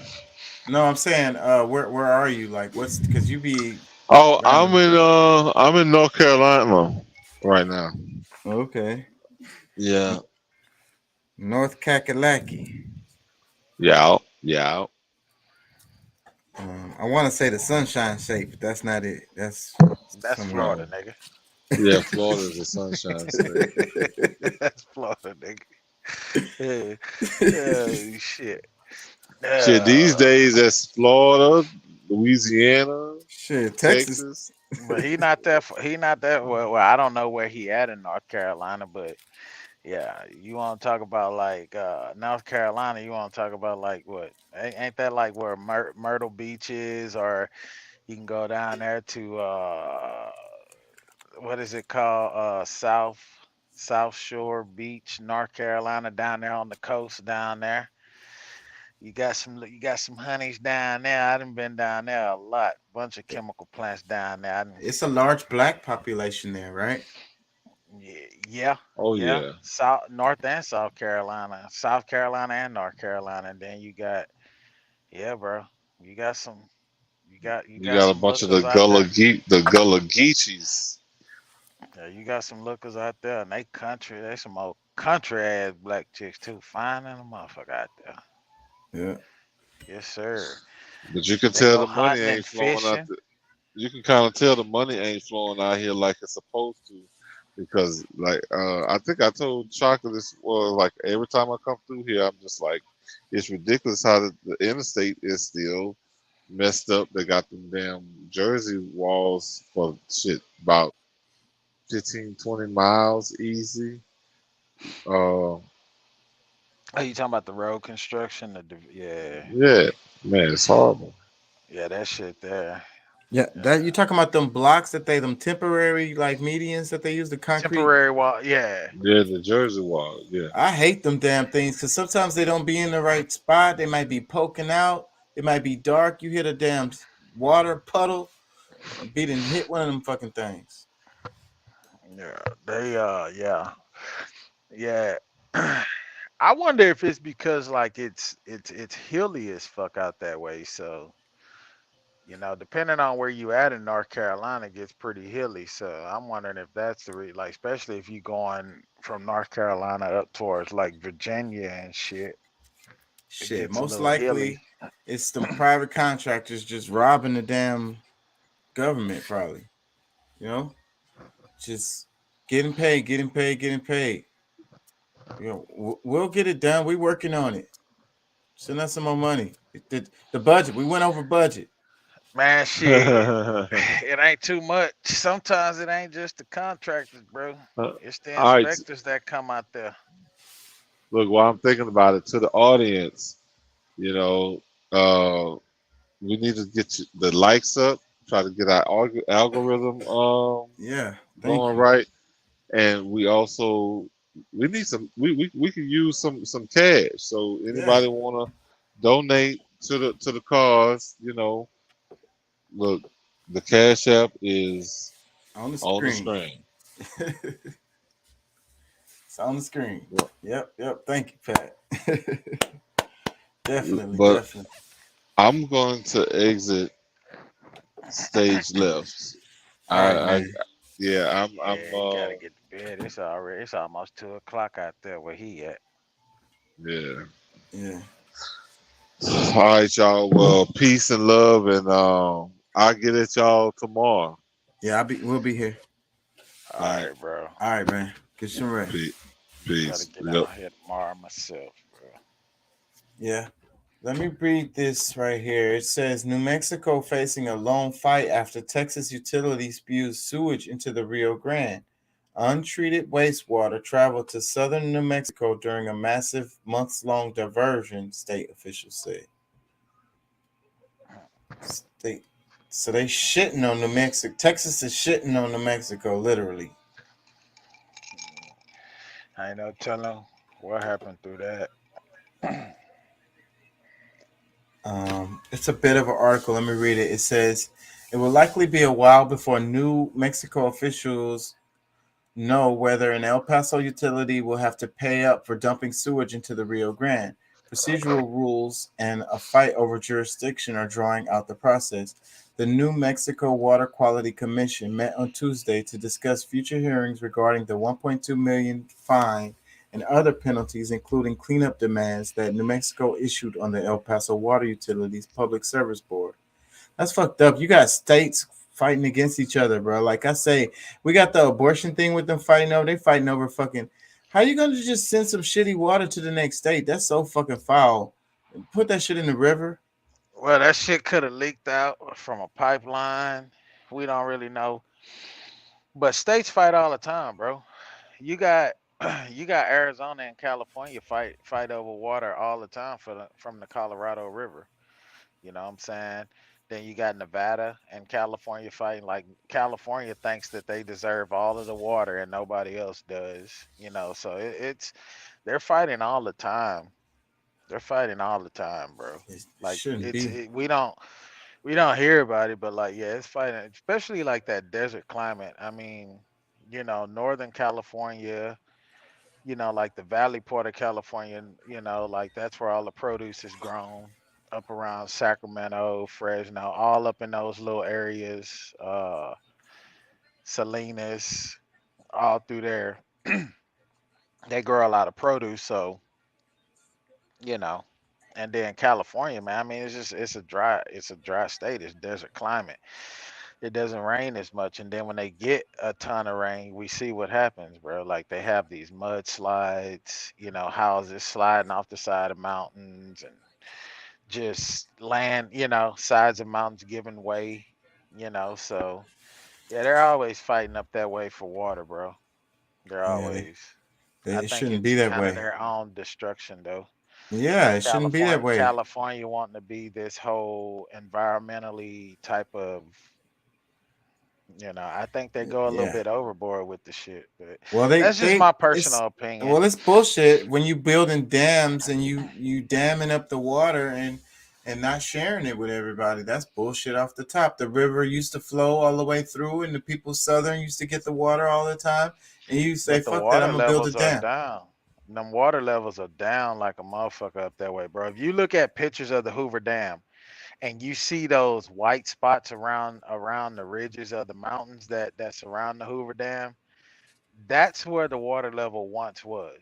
And because of humanity and people, the amount of electricity that they use throughout the day just in Vegas alone, like that's a lot of water consumption, man. So, you know, these states out there, these dry climates, they're not getting enough water, and it's just it's crazy, you know. Like when you start thinking about produce and shit like that in places like California, you know, you need water. Water supports life. So, you know, I don't know. I don't know how easy or how simple it'll be to fix this or to figure it out or to come to a happy medium, like the one black guy who created the machine, these big, huge generators that, because there's a lot of water in the atmosphere. Like he has these machines that sucks in the outdoor air and purify, you know, basically make water. And it's a whole purification system that people can get water. I think he's trying to get like several of them around Haiti and places like that. So you was right. You was right about the broken pipeline. Let me read this. It says, starting about a year ago and lasting for months, El Paso Water diverted untreated sewage to the Rio Grande in Texas because broken pipelines could have spewed the sewage directly into communities. Between 6 and 10 million gallons of wastewater were dumped into the river every day from August 2021 to January 2022, according to the New Mexico Environment Department. And the waste drifted into the city of Sunland Park in New Mexico. Really unfortunate circumstance. Yeah. It really is, man. Like they have like these pumps and different shit.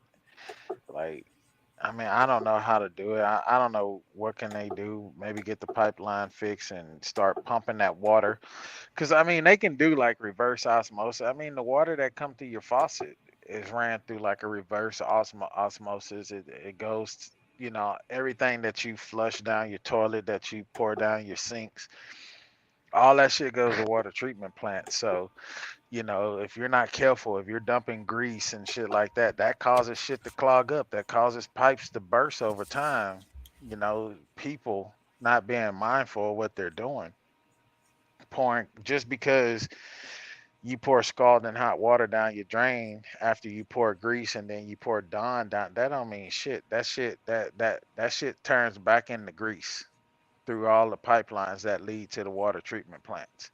And it creates a sludge, it creates backups. And over time, these pipes burst, man. You know, and now you got wastewater dumping into communities. You got wastewater dumping into, you know, rivers, dumping into the Gulf where wildlife is. So, you know, we want to blame these different entities, man. But like I say, accountability, you know, human beings, we do shit. We make choices every day and do shit that it may not affect you directly, but it affects others. It's a trickle down effect.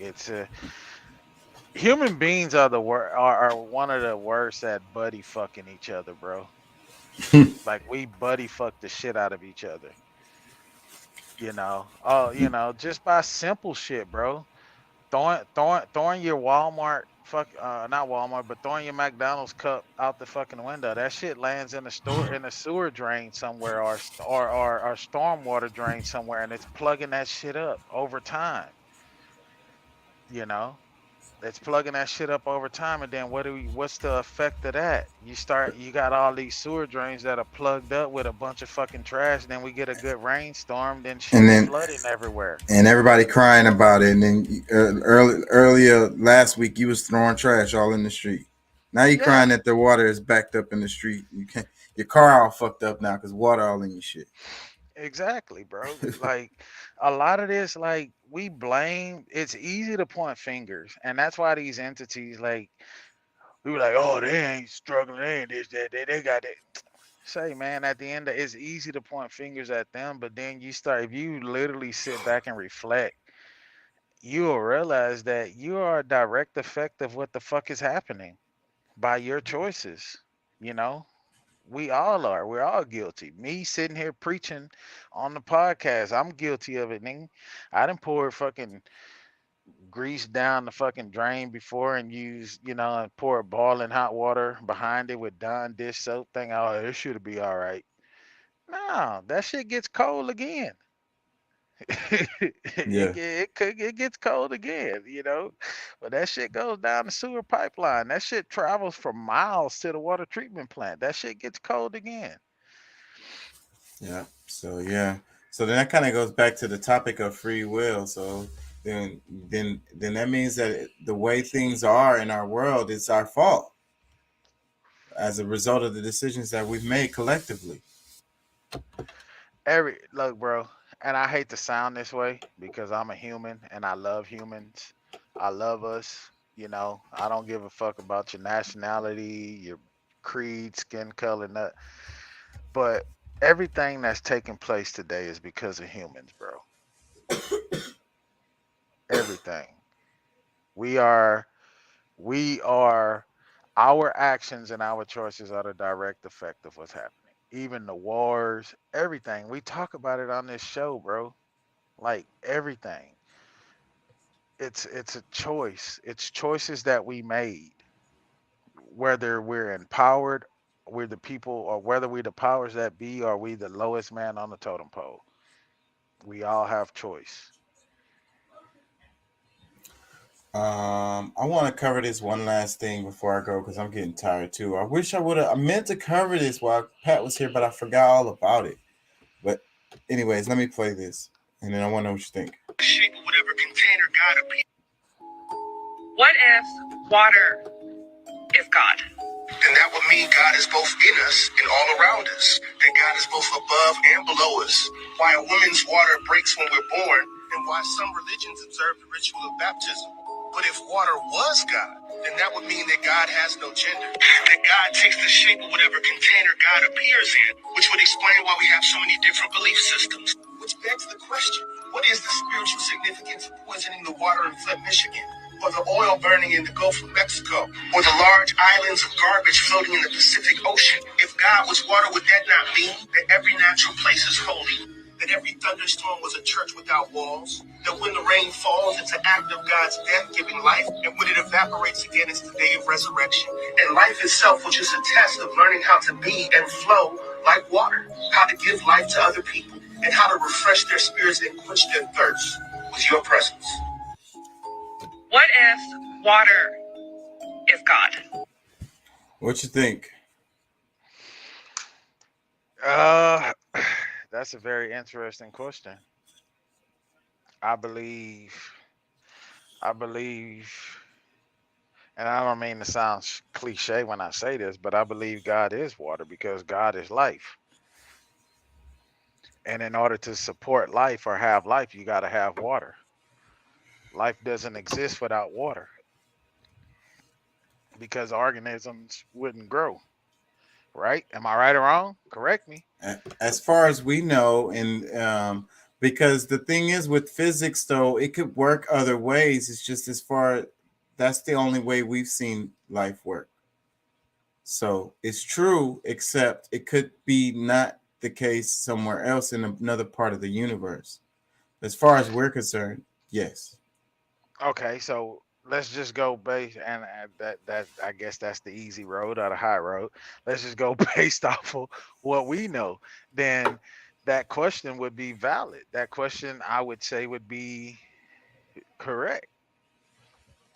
I mean, because you think about it, when a woman is, like they said, when a woman is pregnant, what is the baby sitting? The baby is in, what do they call that fluid? I need a woman in here. Amniotic fluid.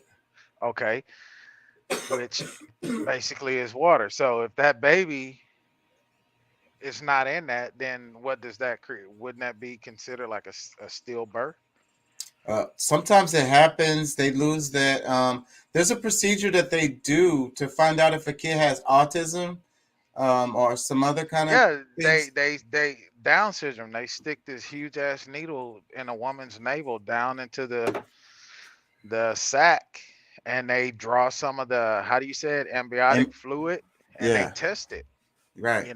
So. And sometimes that can cause it to leak. This lady told me a story where she had that procedure done.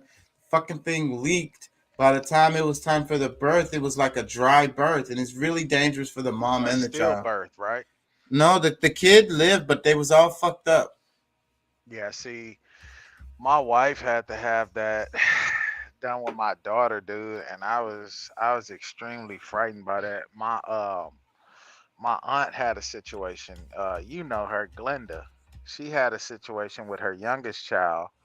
Even though his dad was already in his like late 60s, and Glenda, I want to say at the time, was in her 40s, but still, like, he could have been a healthy baby. But she had a complication when they done that check for Down syndrome and all that shit while she was pregnant, and the test results came back good, but she had that situation where it was an emergency. They had to end up doing an emergency C-section on her and that's because what's the so antibiotic fluid was gone.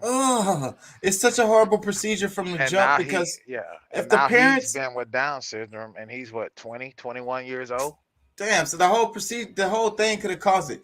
Oh my God. And it's like, so what the hell is the point in knowing what you're going to terminate the pregnancy is if you found out they had Down syndrome or whatever? What is the point of even knowing that before the baby's born? We not doing that shit no more, bro. Like, I don't even want to put like no kind of like, procedures. I haven't even. Fuck all that. Fuck all that. We'll find out. Like, I haven't said anything. Like, I hadn't even talked to you. I hadn't even said shit to you, nor Lefa, or Mama, or Pat. We just endured our second, miscarriage, and now we're dealing with the fertility doctors and shit. And it's like, if she gets pregnant again and we have a successful pregnancy, I ain't doing none of that shit, bro. Like, you're not sticking shit in her navel. You're not sticking shit in her. Like, no, this baby is just gonna be born, and whatever God blesses us with, that's what we got, bro. And that's what is so crazy, man. They just trying to make money off of everybody because I'm sure they charge you out the ass for that damn Down syndrome test. Man, It's that shit is fucking expensive as fuck. My deductible, the deductible for that shit was still like fucking like 200, $300 because medical insurance is there's some companies that offer good medical insurance, but the company I was with at the time didn't have the best medical insurance. This was well before the Obamacare shit. And like the company that I'm with right now, this is a Fortune 500 company that has world assets, and our medical insurance sucks, bro. It's not good. Like we spend, and I have one of their higher plans, so I don't spend as much as somebody that has a cheaper plan, but I still spend a lot of money out of pocket, like a shit ton of money out of pocket. That's why I put my HSA every year. I put the maximum amount the government would allow me to put in there without being taxed, which is like $6,300 a year. But this past year, we've had so many medical issues that money it never reached the 6,300. My son had a broken nose from baseball. My daughter braces.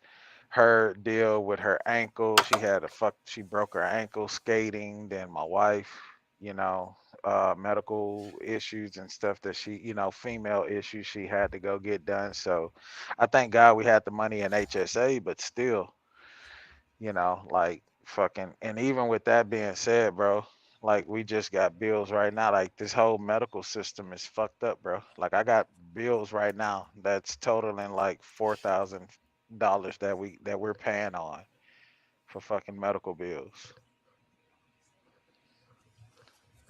yeah. That's the kind of shit that should make everybody mad, and we are worried about if Donald Trump FBI raided his house and shit. We should be out in the streets mad as fuck, about this kind of shit, like the amount that they charge for insulin and shit, and talking people into procedures that's causing their child to fucking be all fucked up. Why are we not talking about that kind of shit? Let me read this comment. This is Blue Pill posted this. What if water is God? Well, it's a repost from somebody else. His caption says, as a water sign and purveyor of all things water, I've often asked myself this question: is God simply water? Or better yet, is water a denser aspect of what divinity represents on higher planes? I love questions like this. This world is fucked up, trucker. This shit fucked up, bro. It truly is, dog. But even though this world is fucked up, bro, like I'm so fucking optimistic about shit. Yeah. Because I want to see people happy. I want to see the world happy. Like. And I think we have to be that way. It's just like, even if they say there's no hope, it's like that show, Westworld. And at the end of it, it's like the guy was like, well, everybody's going to die, or we can fight and we can make it so where there's a chance that a small amount will make it. And just that was enough to, like, all them people to give their life. Yeah. Bro, do you think that when you die, that you come back? Do you think that when you die you come back? Maybe if you don't come back as a human being, but do you think that you come back as a living thing? I think I like the idea of like Nirvana, the idea that that's my favorite song, by the way. But yeah, go ahead. The idea that, depending on how you lived your life, then you move up or down the scale. That's how it works with that. So, and so the scale can be all different kinds of animals or not, and so I think that, I like that idea. I mean, who knows? I don't think that, it really just wouldn't make sense for us to just our eyes closed and then we open our eyes and we're as a baby or something like, I think that's just a fantasy right there. So, like, energy can't be created or destroyed. I believe that. So the energy moves on to something, you So do know. you think that genetics are that strong that a child can be born and look like someone that look like identical as someone that has just passed on?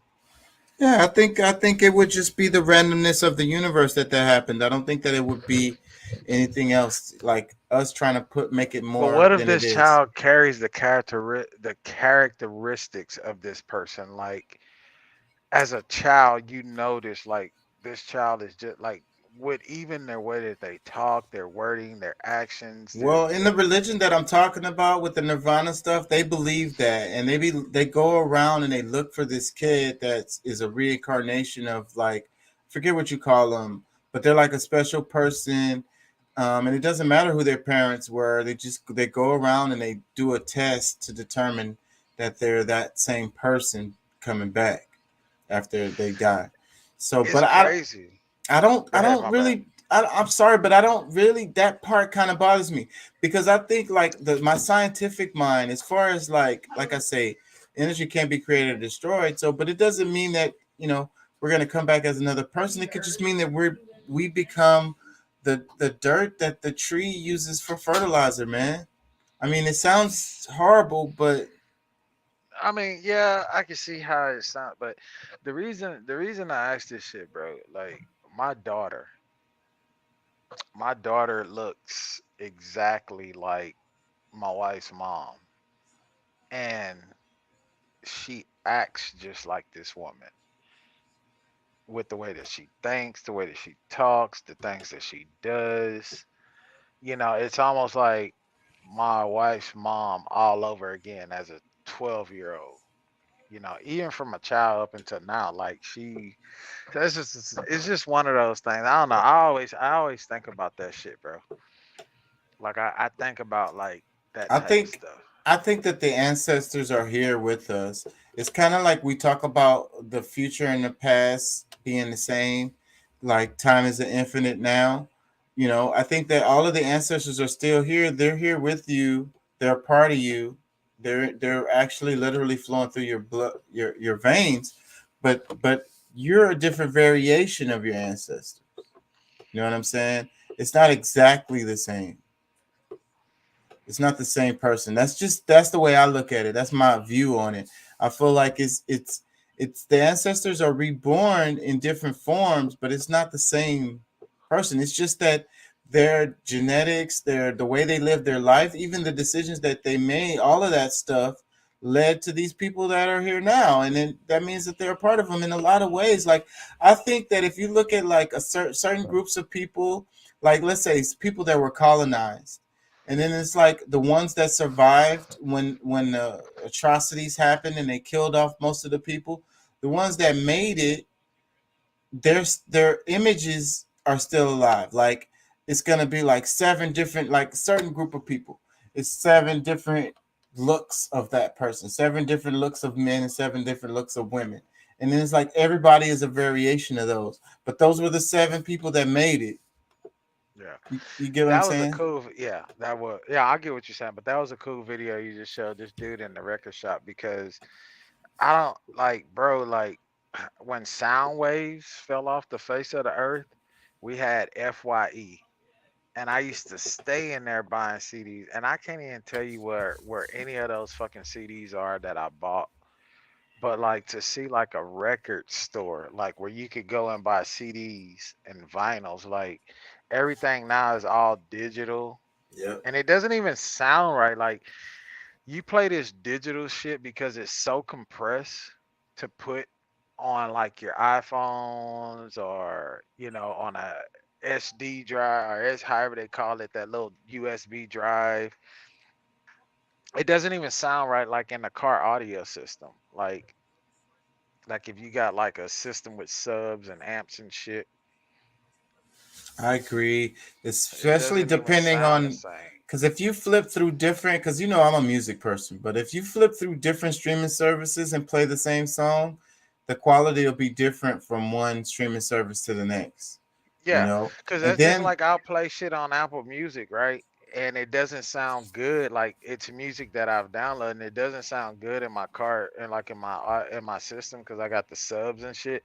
But then I'll go to YouTube, and the bass is totally like the subs actually hit, you know. Whereas when I play shit from Apple Music, like I actually need to get me an audio control Epic Center, you know, so I can increase the bass, you know, because like a lot of the songs that's supposed to be bass heavy, like the shit don't even come through, you know, because the files are so compressed, man. It's like I miss fucking CDs, bro.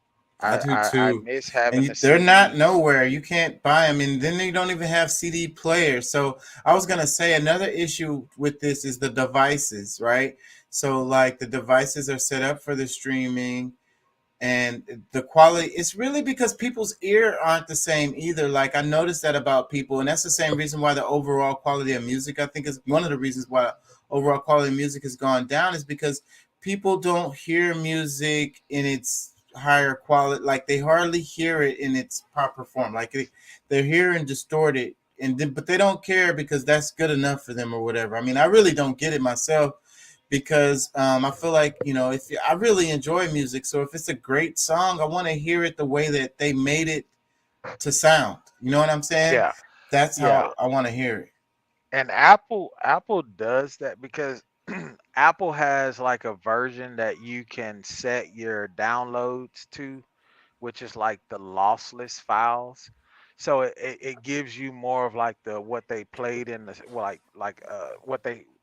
what you would hear in a studio, but it's not what you would hear in the studio because it's a downloaded file, it's compressed. It a lot of shit has been taken away from because when you download and compress those files and put it on digital, you're losing a lot of that song. You're losing a lot of the instruments, the bass lines. You're losing a lot of that shit, bro. So it's like 808s is not 808s no more. You know what I'm saying? Like that bass, like, you know, the shit that I remember back in the day when you had that fucking Sony stereo system. Mm-hmm. Like how we would have CDs playing and every fucking song would rattle the windows in your apartment. In today's time playing that shit from your phone, it would never be that way, bro. It wouldn't even sound like that. You'd be like, this shit is boo boo, even though you jamming out to the song, but it's like you don't feel it because to me, bass is a feeling, right? Right. When you feel bass from the music, it's like that's what makes you pay attention to the words of the music The to tell vibration, whether because the you vibrate. physically Yeah, can feel it. Like it physically, you can feel it. yeah, and So you don't get that shit no more, dude. it sucks. It From sucks. this It sucks. download And shit. there's so much music that's lost. This is one part about streaming that makes me cry. Songs that aren't there, literally not there. It's like stuff like you said, CDs. I have some I've been holding for a long time, but I lost a lot of my collection because I had a bunch of shit in storage, and it's just a lot to carry around them damn CDs. But damn it, that's what I was gonna say. The songs themselves, actual songs, because like I've had these albums, and I know what songs are on the albums, and you go to the album, and certain songs be literally missing, bro. Whole albums be missing, and also it'll be artists that are missing. You know, major artists, they're missing. They're not there. Their stuff is not there. Or it depends on the platform because that's just like with Apple, right? So like you'll download an album from Apple Music and you'll get like 6 songs off of the album and then you're like, where the fuck are the other songs? But then you go to Tidal streaming and the whole album is there. Every like if it's a 13 song album and you download it on Apple, you may get 6 out of 13, but then you go to Tidal and you got all 13 of the songs. You know, and like somebody was like, yeah, man, you should download Tidal because Tidal it comes in, it gives you more of what that vibe of what you're looking for from the CDs. And it's like that's another fucking streaming service that I gotta pay for. Like, fuck that. They do say the sound quality, and I ain't gonna admit, I was listening to Tidal, and I think the sound, I don't know how close it is to the CDs or to the vinyl, but it definitely sounds better than Spotify. Yeah. It costs a lot more, but also another part of that is that the artists are getting paid more for Tidal. They don't get paid shit from Spotify.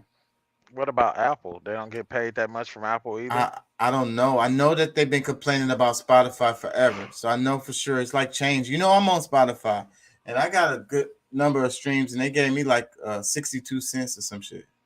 62 cents a stream? Nah, overall. Holy fuck. So if you put your shit on Tidal, you may get like what, $1 a stream or $1.50 a stream I don't know or some shit. per stream. It's not that high. It's definitely not that much. But like the title is probably like 0.09 cents or some shit. 0.02 cents or some shit. That's crazy, bro. That's crazy. This shit is crazy, bro. Like it's nuts. Like it's like I spent this money, right? I got this system in my truck, and it's only like certain shit I can listen to, certain songs that like that really push those fucking Push the subs. bass. And I'm like, Man, check my yeah. shit out, bro. Shit, give it a spin, bro. I'm either on YouTube or I'm on Apple too. I'm on Spotify and Apple for sure. Man, I gotta check it out, bro. I really do, man. Like I don't get to listen to my shit a lot, so it's like when I jam it, like I don't even care if if I feel the song, it's just You want to hit it's it. just feeling the vibration and Boom, hearing boom. the bass and like the Man, fucking check truck my shit out, rattling bro. the I fucking got shit out of the truck, bro. my shit is bass heavy as fuck. Check it out, man. I'm gonna check it out, man. Yeah. I need to, bro. I need to show some love. You like I actually. Yeah, give me some I streams. remember the shit you and Myron used to fucking put out Leafa and shit. Like Yeah, a lot of that I old tried stuff. to call fucking Leafa the other day, nigga. She texted, she was like, I'm gonna call you back. And she ain't ever called me back. I'm gonna get on her ass. Maybe I need to pull up on her or something, bro. Like I'm so distant from everybody, dog. I live way over here. And Yeah. everybody's way over there, and yeah, bro, Yeah. we fucked up, bro. We trying to Fucking we talking about the world and banding people together, nigga, but we our can't even get immediate the family families together. is fucked up, bro. And that's Exactly, my that's nigga. a Like reflection of the society as a whole.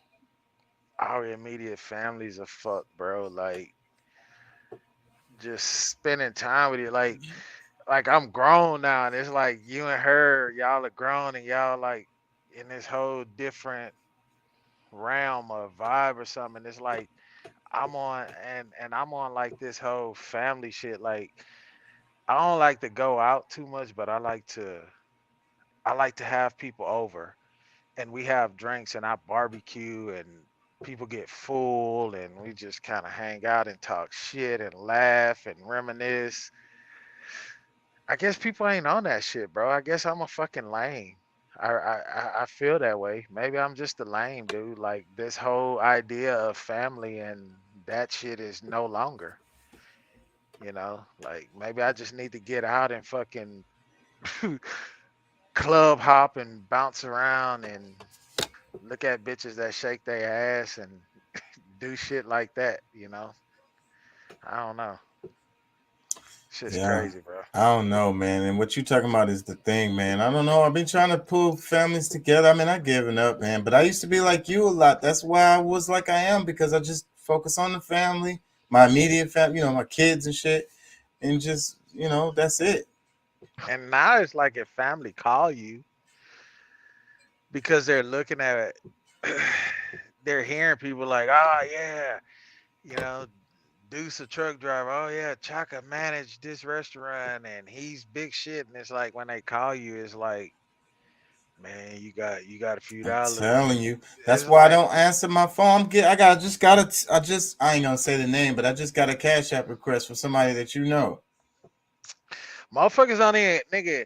This Cash App and Zelle and fucking Venmo. Like, nigga, they don't even gotta call you and ask you for shit, nigga. They just send you a request. Let me Yeah. get $10, nigga. They just send you a request. They Yeah. don't even. It ain't even. It used to be, nigga. They would bullshit you like, "Hey, what's up, Ken Folk, man? How you doing, man? Man, nigga, I was just thinking about you. I just thought I'd say, man, you got $20." You know what I'm saying? Like Now it's now they just just a Cash App request. a request. Can I get $10? Can I get 15? say, man, can I get 20? But like, Bruh, I don't that even answer $20 that is shit not no more, finna bro. really help you. Like you finna be in the same boat Hell tomorrow. yeah. I'm finna give you $20, nigga. You finna go. If they even sell, I don't even think it's like back in the day, $20 went far, nigga. You could go get a Nick sack that was more like a dime sack, get you a pack of sweets, a pack of cigarettes, probably a Some six beer. pack. Yeah. Yeah, 6 pack of beer. You know what I'm saying? Nowadays, nigga, you paying $20 for the weed. Now you still gotta hustle up $1.50 for a fucking a cigarillo, a bullshit ass cigarillo, nigga. Like it ain't even the same. Cigarettes is fucking $10 a pack now. That's why I don't even smoke cigarettes no more. I vape like a motherfucker. I pay $40 for two bottles of fucking vape oil that lasts me like 2-3 weeks. I need a vape, bro. Man, if you I one keep that works telling and you, not nigga, gonna come, leak. nigga. I keep telling you to come out here by me. I got a spot for you, bro. You can get a pot. You can get what I got. Let me turn my camera on. I'll be turning that shit off. This shit right here. This is a pod style system. It's made by Geek Vape. It's called the Aegis Boost. It holds like 6 mils of juice. It's a And everywhere pod I go, style. they don't be It's a having the pod juice style. no more. They got the Nah, nicotine juices, and I don't like all them shits. nah. See, you need to go. That's what I say, bro. Like my spot, they got where I go to. It's called Vapor Sense. Like here's a little pod. You just stick it on top of this device here. You know what I'm saying? You stick it on top of Yeah, I've here. had one just Oh, like that. I've had so but many of them. They be the spot. leaking and shit. Nah, this shit don't leak, nigga. Look how it's made. It don't leak. Yeah. There's no leakage on this whatsoever, and it takes a single battery right there. I Boom. just been using these fucking disposable ones you get from the store. I hate them. Yeah, man. I keep telling you, you need to go to my spot, bro. Like you can get, they can make you juice with no nicotine at all. That's what I None. want. They make it in house. No nicotine at all, bro. Yeah, I'm gonna have to check it out, bro, real soon because I'm tired. I really need that. Everywhere I go, they Look at don't the have what I smoke want. clouds I get off this shit. Yeah. All right, man. I'm gonna wrap it, bro. It's late and I'm tired. Yeah, I'm finna go lay down next to my wife too. Shit. Yeah. Go lay up underneath that piece of chocolate, goddamn. Yeah. I wish I had something like that to lay. But Shit, man, you got something? Ain't you got something now? not really. Well, nah. I don't know, bro. I don't want to talk Man, about tell her stop bullshitting. Come on and get that dick. Like, tell a girl come through. Why she high siding this shit? Be like, man, I don't care because you got another nigga. Fuck it. Come on through. You with me Nah, tonight, goddamn shit. I'll be the side dick. The side dick gonna treat you right anyway. Fuck it. Shit. Bro, oh man. I'm glad, dog. I'm glad I'm married, nigga. Cause I couldn't be in the single round. I'd be paying a bitch.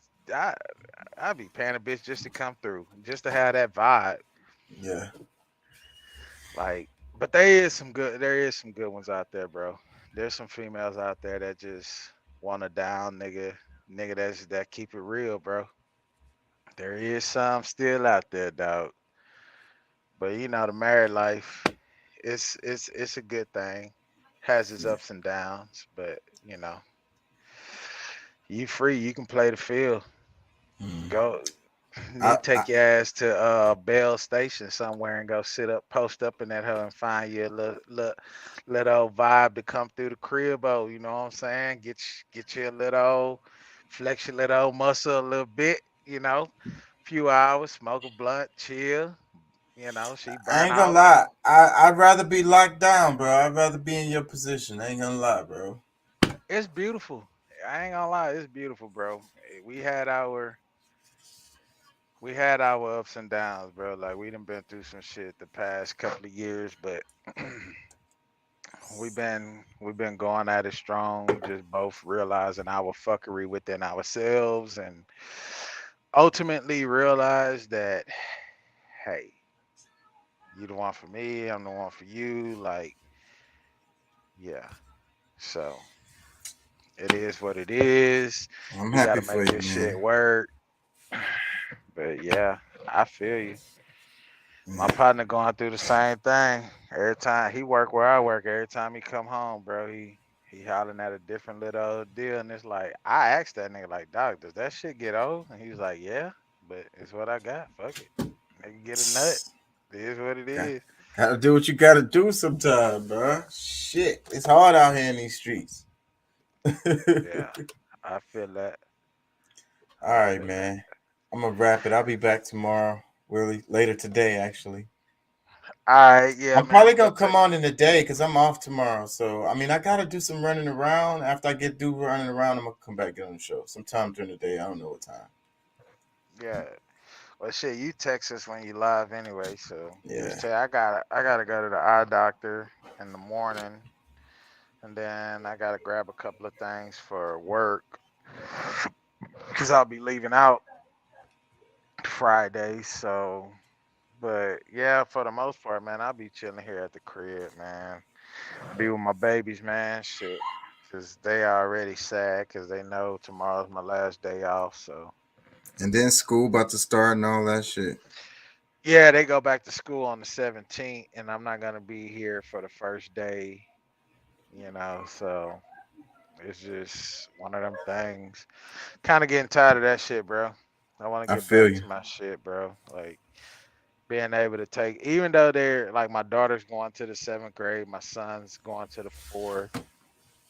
Um, but still, it's cool, because they go to school at different times. So be able to drop him off and then go take my daughter. You know, shit, that shit just.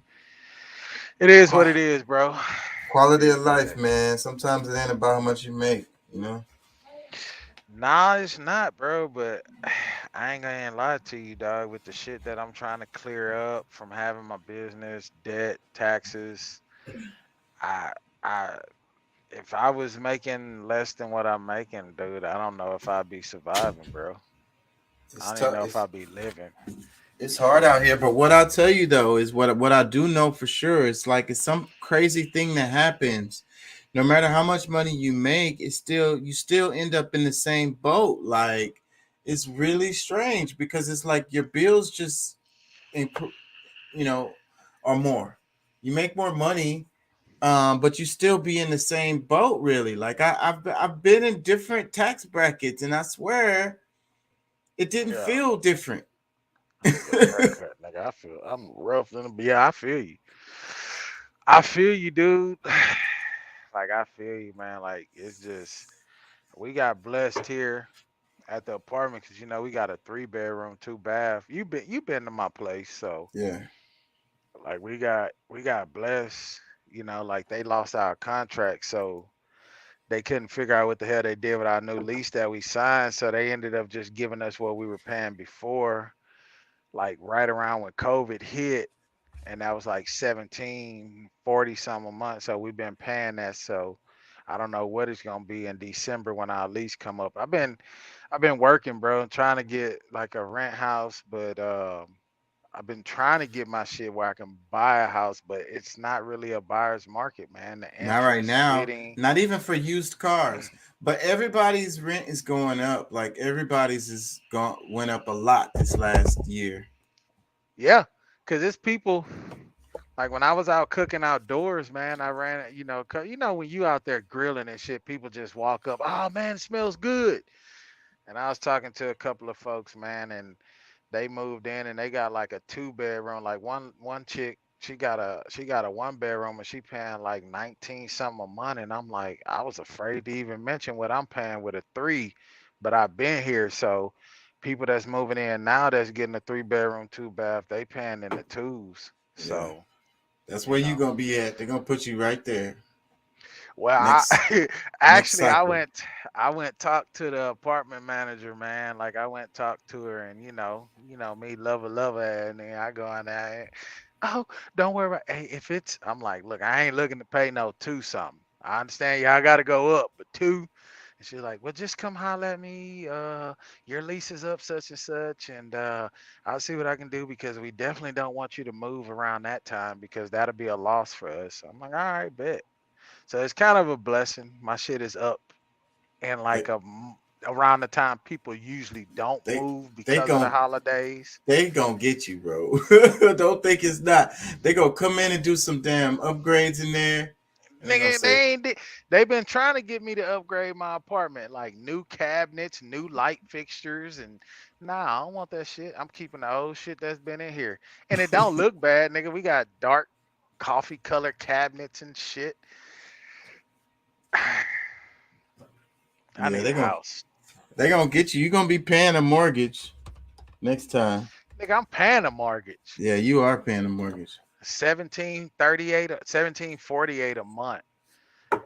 I'm paying a mortgage. So, you know, I got a partner right now, got a fucking 5-bedroom house. 5-bedroom house, 4.5 bath, 2-car garage. And he only paying like 13 something a month for it, you know? So yeah, I'm paying a mortgage. But yeah, bro, I know you gotta wrap it, man. I'm gonna go lay my ass down myself so I can be up with the little ones. I gotta go to Dr. Eye appointment in the morning, so I need to be able to get up. All right, man. Gotta get a haircut before I go. I'm looking rough. Shit looking rough. Yeah, I got a bunch of shit I need to take care of tomorrow. All right, man. Peace and love. Thank y'all for joining. Thank y'all for listening. Like, share, and subscribe, man. Check us out. We'll be back tomorrow, tonight, however you want to look at it. Later. We'll be back later. Later. All right, bro. All right. Peace. Peace and love.